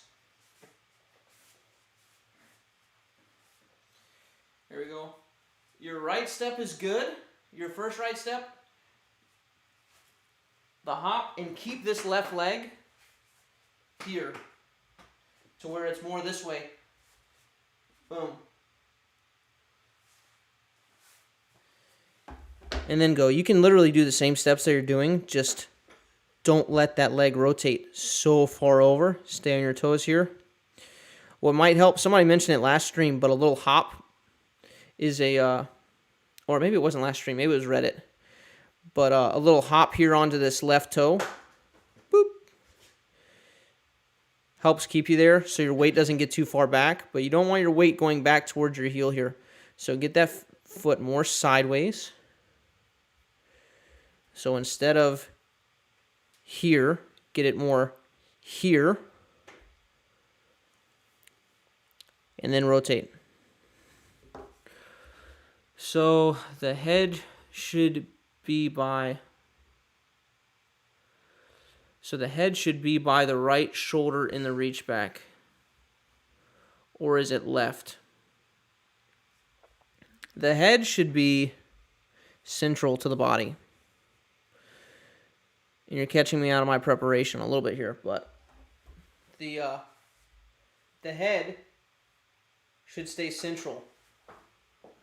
And then where you're looking changes. A lot of guys will look here when they're going through their walk up. They're target, reach back. Head still central to the chest / the groin. And then, boom, rotate.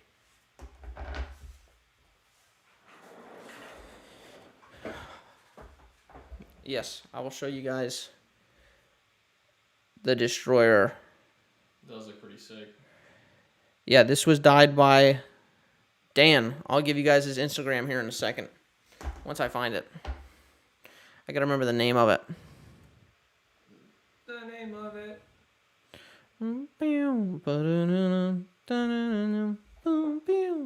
Owl City. Yeah. So that's that. Just rotating a little too far. Did we already do this, guy? Who is this? That looks like an older one. No? No. I don't think so. Wait, is that blue collar? And we just can't see it? Correct. Ah, blue collar. Yeah. Is that blue collar? People almost think we're crazy. A blue collar. Is that blue collar? Let me find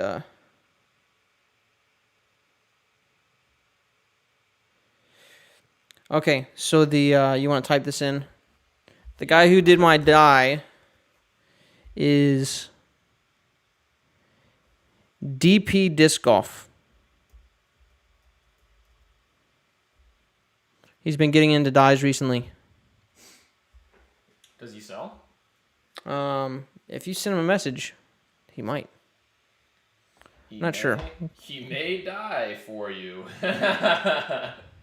He may die. He may die for you. All right. So that's all we had lined up for the form reviews. We've got about max another half hour before we have to sign off. So we don't need this screen up anymore. We've got a couple ideas. Editors, vlogs. Another piece of content. Yes. Idea, another revenue of content. Where Mikey is... I haven't done any like really intensive one-on-one with Mikey, but I started getting into disc golf coaching because Mikey and I were playing a little bit here and there. And then I started seeing things that were similar to tennis coaching and such. And so Mikey will be playing around together after we video or just for fun sometimes. And he will say something. When he edits the video, I'm just going to let him say it. Mikey, get on here, dude. Do you need this? Oh, what? Just like, yeah, I got Just you. explain vlogs and how all... What's up, everyone?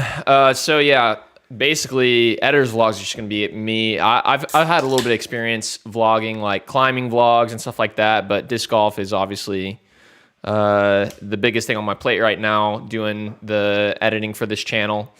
But I've noticed, like, as I'm filming these videos of Josh and stuff, I'm like taking everything because I play disc golf with him fairly frequently.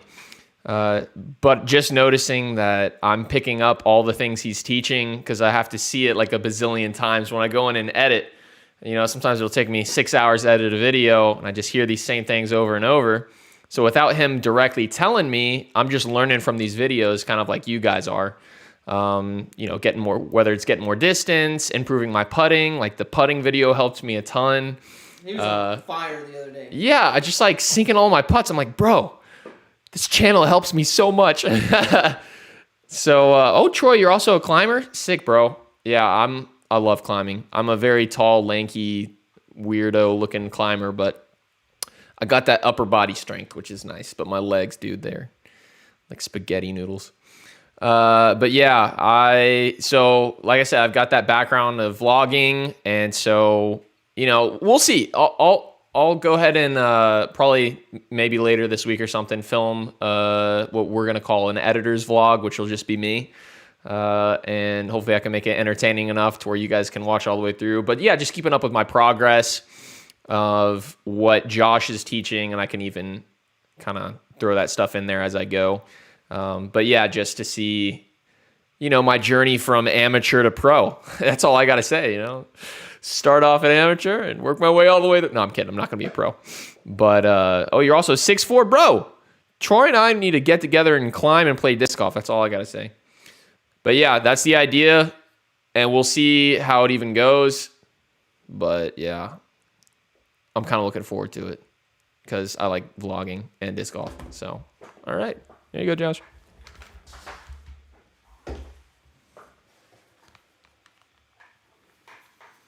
Yeah, it's kind of fun because I put out this content and then Mikey's like, we'll be playing a hole or whatever. We'll be like, dude, my forehand's nasty now. He'd be like, I played this course and I threw like almost all forehands. And I'm like, okay, sweet. And then he actually beat me the other day for the first time. It was the last hole. I could have laid up and forced a playoff because we both,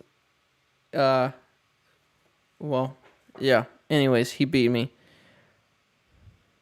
I missed low on a tailwind putt that I aimed high.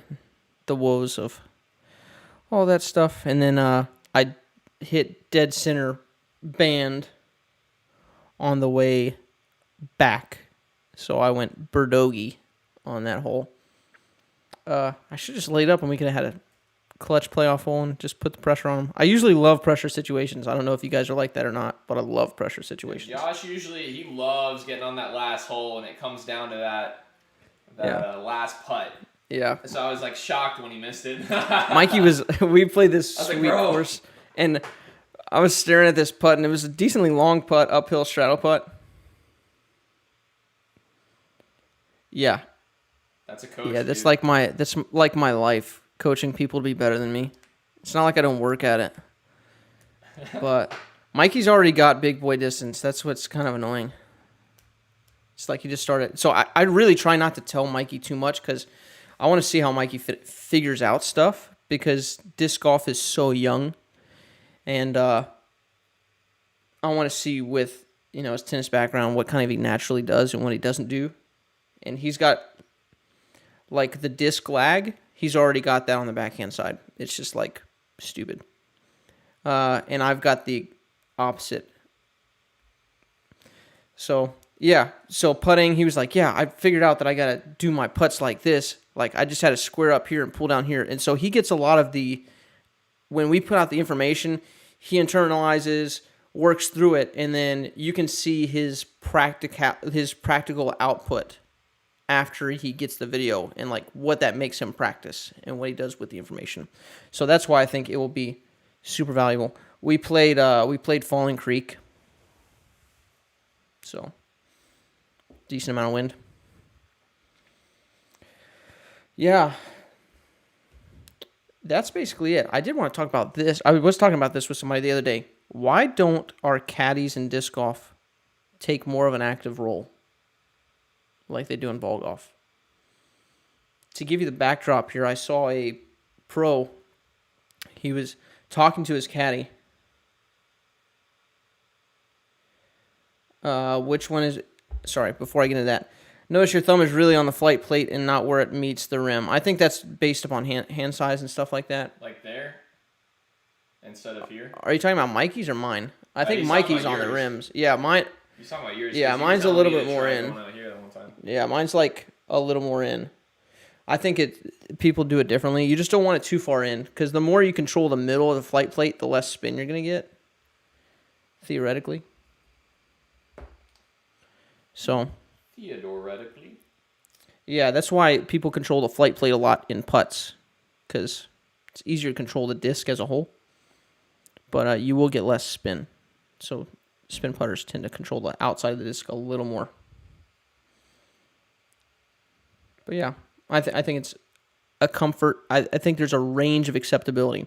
In all of disc golf, there's a range of acceptability, and that's what we don't understand. That's what the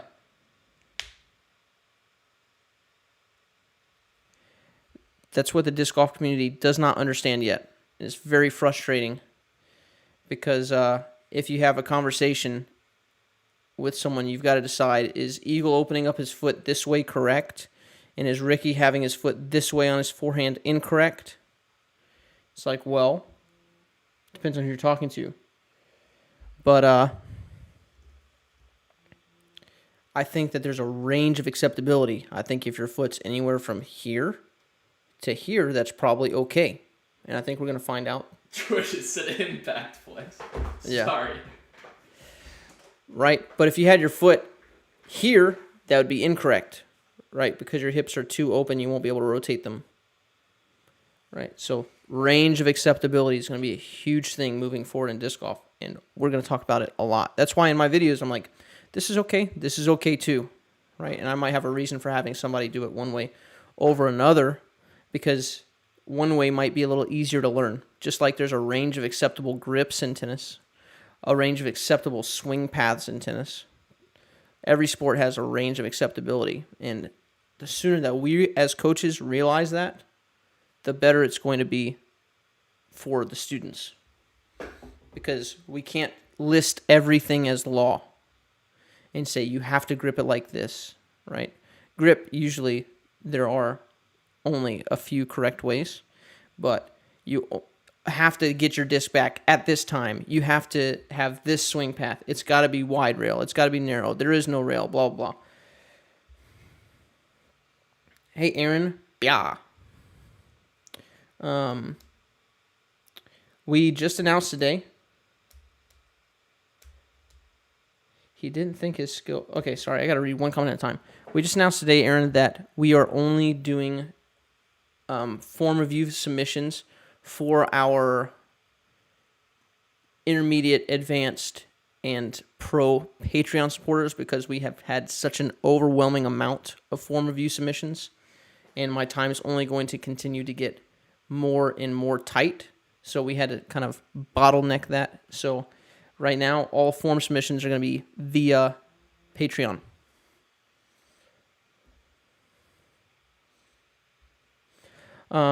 My brother-in-law is a pretty serious tennis player. I tried to get him to try disc golf, but he didn't think his skill or technique would translate. Can't wait to mention you. Yeah, tennis players, he's going to have a nasty forehand. You just got to tell him that instead of keeping he's going to have a nasty forehand, and he could probably have some pretty good overhands too. Overhands? Absolutely. Yeah, overhand throws. Oh, I got you. Yeah. Like, Yeah, Tommies. Tomahawks. Tommy, Thumbers, stuff like that. Yeah, tennis players got a lot going for them. A lot, I think. And then you got the, you've got the strategic side. Anyways, tennis players got a lot going for them. What other questions you guys have? Because I want to talk about caddies/coaches. I watched this clip that this professional golfer, and his caddy, he was looking at this green. He was trying to gain momentum back. And he was trying to find out how to get on this green. And his caddy had the bag.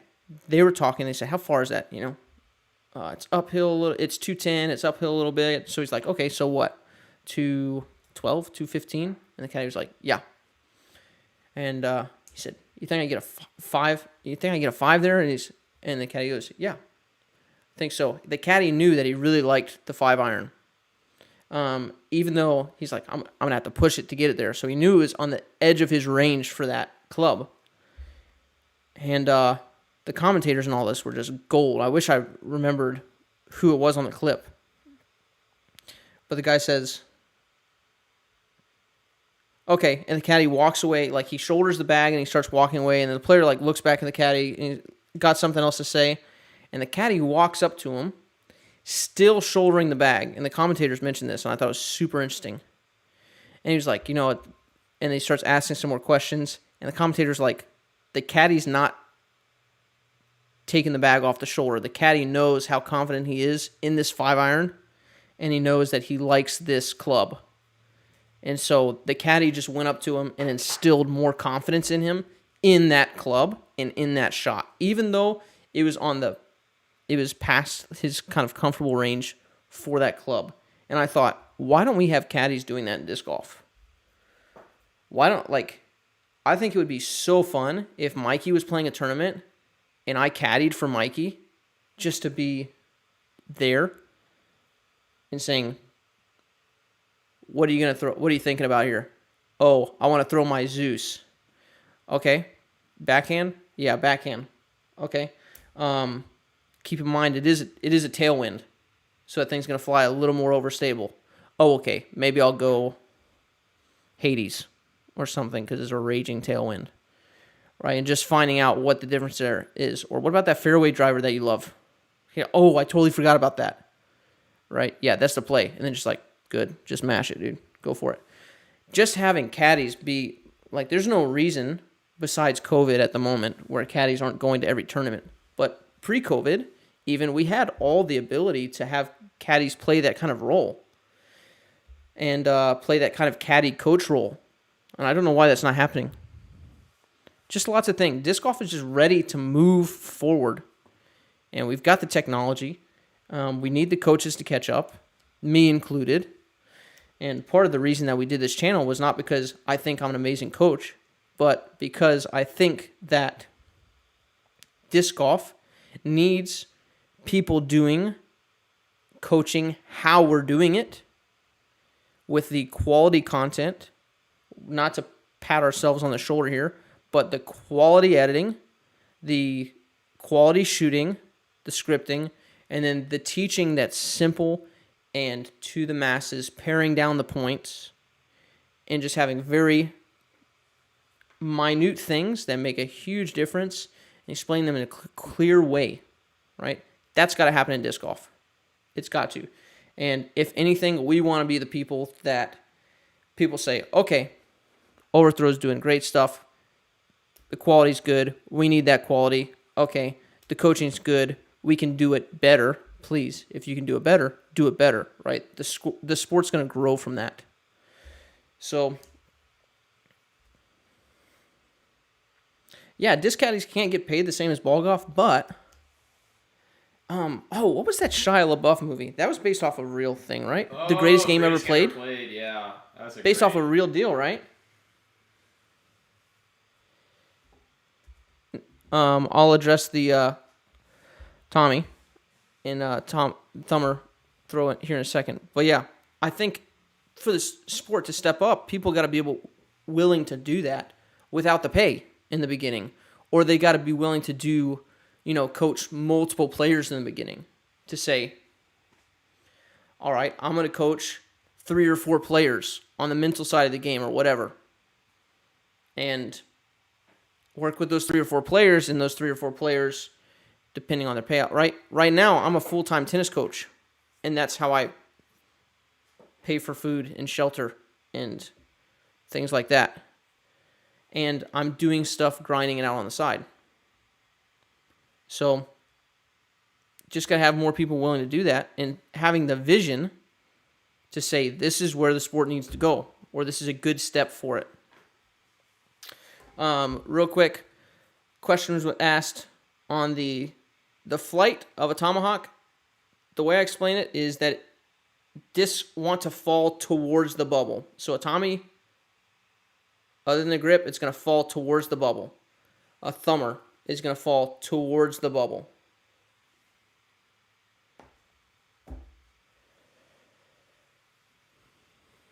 Let's see. What does it mean? Realizing the position of the disc is different, but in flight pattern. Yeah. So it's the way that the disc barrels. It's always going to fly towards the bubble. Same thing for rollers. Backhand roller going to fall towards the bubble. Forehand roller fall towards the bubble. If it doesn't have an extreme amount of cut on it, keeping it over. Would you want a course pro that knows the course to caddy for you, or someone who knows your game and not the course? If I had to pick one, I would pick the guy that knows your game. What do you think, Mikey? Yeah. Agreed. It's pretty close though. It is pretty close. That's Like, it's pretty good to know where the close. danger's at, but somebody who knows you and knows how you are emotionally and the things that they need to add to you and supplement to get you right mentally, like, that's invaluable, I think. Someone who knows, like, okay, this guy's going to punch a tree, and he needs to do that, right?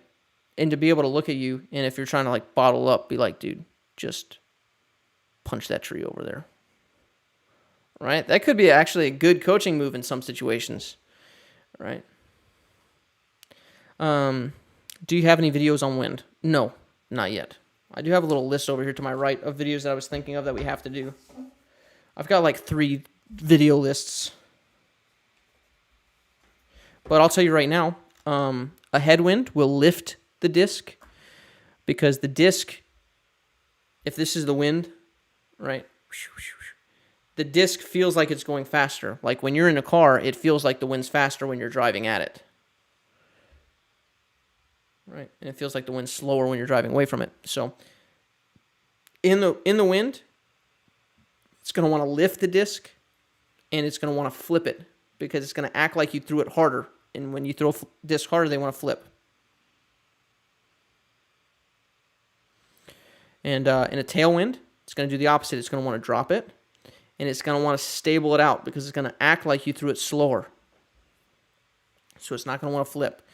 In a crosswind, so if you're throwing the disc this way, crosswind, it depends on which way you have the flight plate, right? If the flight plate's this way, it's going to push the disc over, and then it might hook up, right? If it's this way, it's going to stop the disc from fading so far over, right? So you can pull the sweet. He said it here. Boom. Thank you so much, Aaron. We are so grateful for everybody who's already hopping on Patreon. It's going to be a crazy, interesting journey. Both of those things, crazy, interesting. So yeah, that's how the wind's going to act. In putts, again, it's going to lift it. It's going to drop it in a tailwind putt, and it acts different depending on the putting style that you have. If you have a spin putt, you're way more affected by headwinds and tailwinds than you are by left or right winds in spin putts. Right? That's why everybody in Kansas is a spin putter.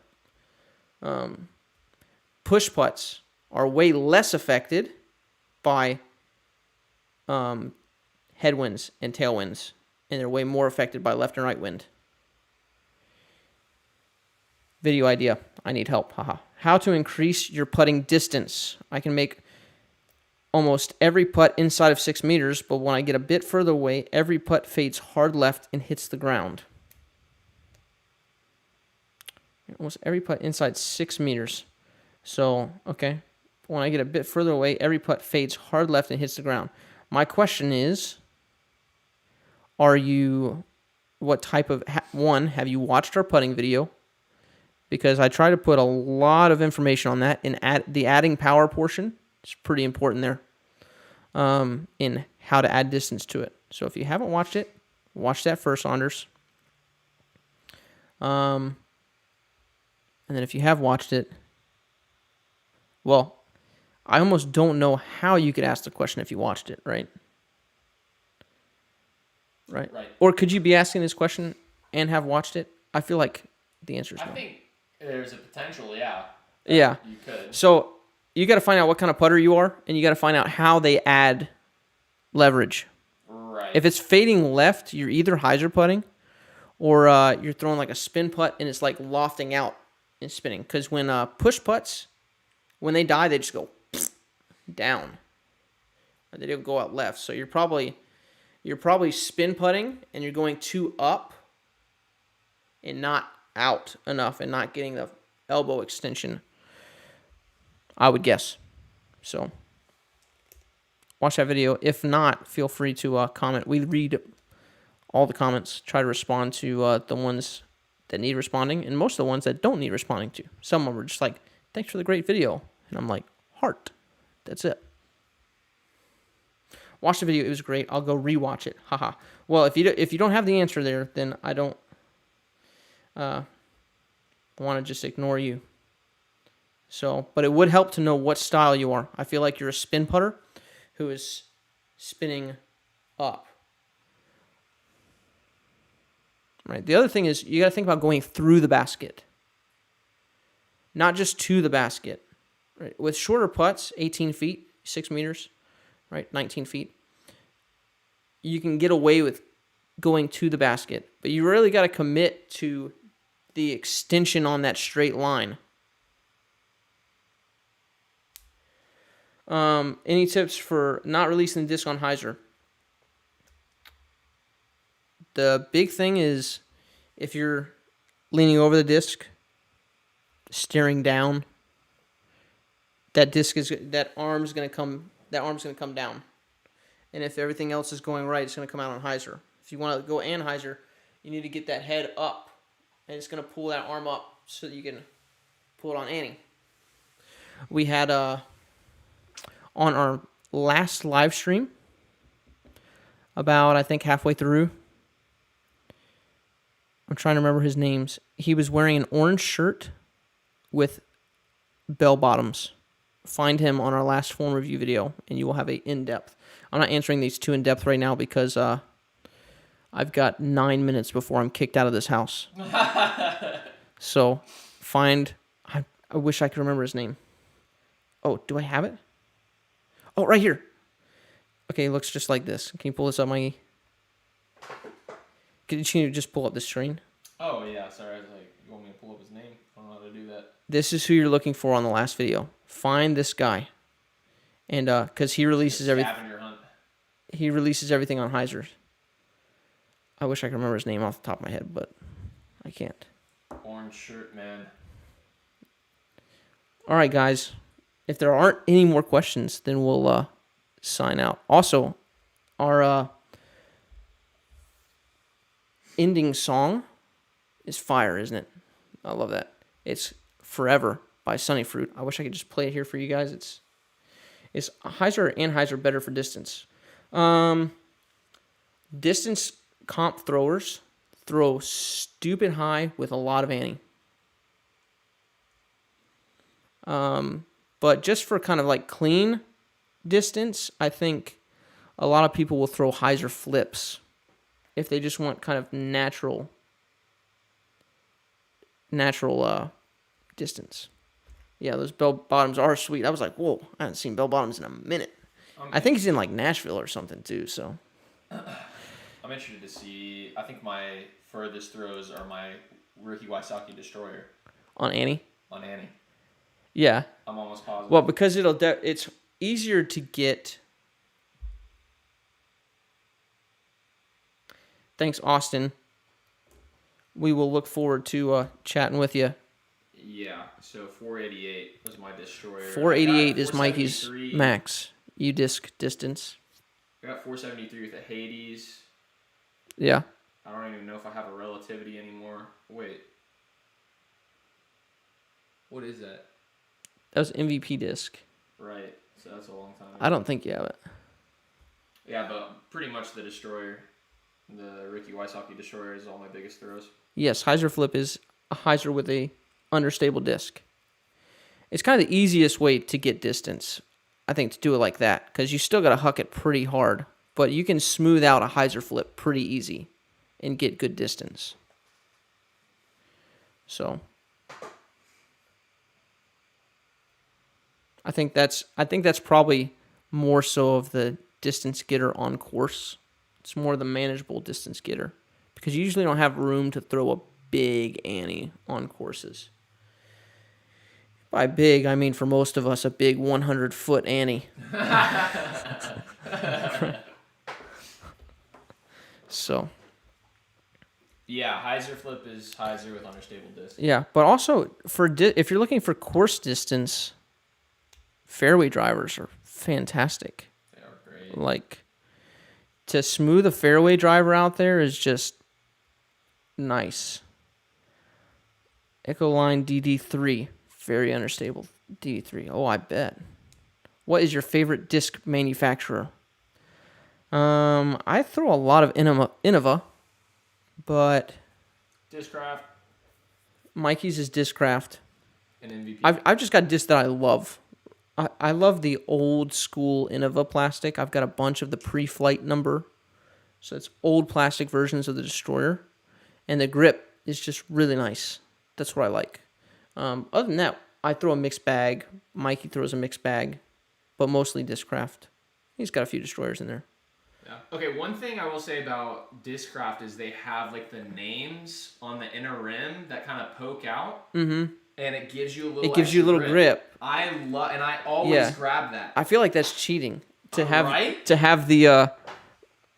I love feel that, like though. there needs to be like an industry standard of can you do that or not? Because if you can put a name on the inside of the rim, why couldn't you just texture the entire inside of the rim with that? Like, why couldn't you just do drone all the way around? And so you're always on that. Right? They really should. Is that not allowed? No, it's allowed. Or is it not allowed for them to put names all through? No, I'm saying, yeah, all the way through the rim. I don't know. I assume it is.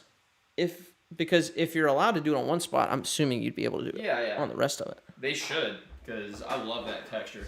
Innova Crow, that is a disc right there. I haven't seen I used to play with somebody who threw those all the time. All right, guys.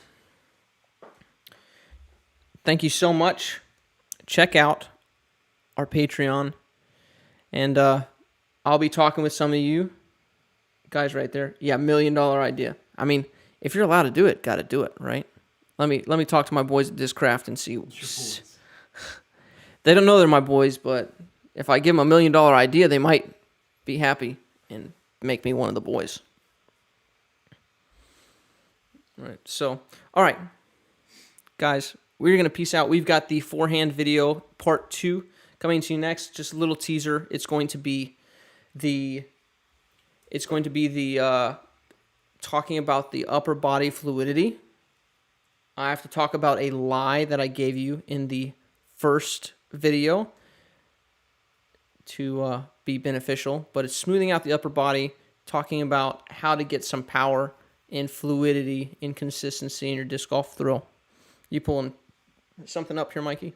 Yeah, I was going to show the beginning stages of what a video looks like. Oh, Mikey's going to give you guys inside look. I haven't even seen this yet. All right. What? Oh, I was almost wearing the same thing. Different pants. All right, this is a timeline. This is the kind of basic edit. I've only made a few cuts, but it's just the beginning. I've got everything on the timeline. This is all the footage I have to go through. How much is that? 36 minutes of Oh, footage. 36. Okay. But you've already trimmed out a bunch. Trimmed down Yeah, this a good portion. This one was, the thing about these is that these videos, usually I script, but since I'm working with a student, you want to be flexible and see what they need, or personally, I like to be flexible and see what they need, but, Yeah, notice I shoot in something called log so that I'm not going to explain that, but basically it looks all like gray, desaturated and stuff, and so I have to go in color grade as well. But what it looks like after color grade is, as you guys have seen, something like that. So, this is also what this is a completed video. You'll see an insane amount of cutting. I don't even know if people understand. no. Probably not. It's probably better that you guys don't understand, because just enjoy the videos. That's all we gotta say. it's a lot of work to bring you the quality that we're trying to bring you. That's right. That's all that matters, is just getting that point across. You guys are worth it, though. You guys are the best. Jimmy, be talking to you soon, brother. And we'll be setting up times to chat. Thank you, guys.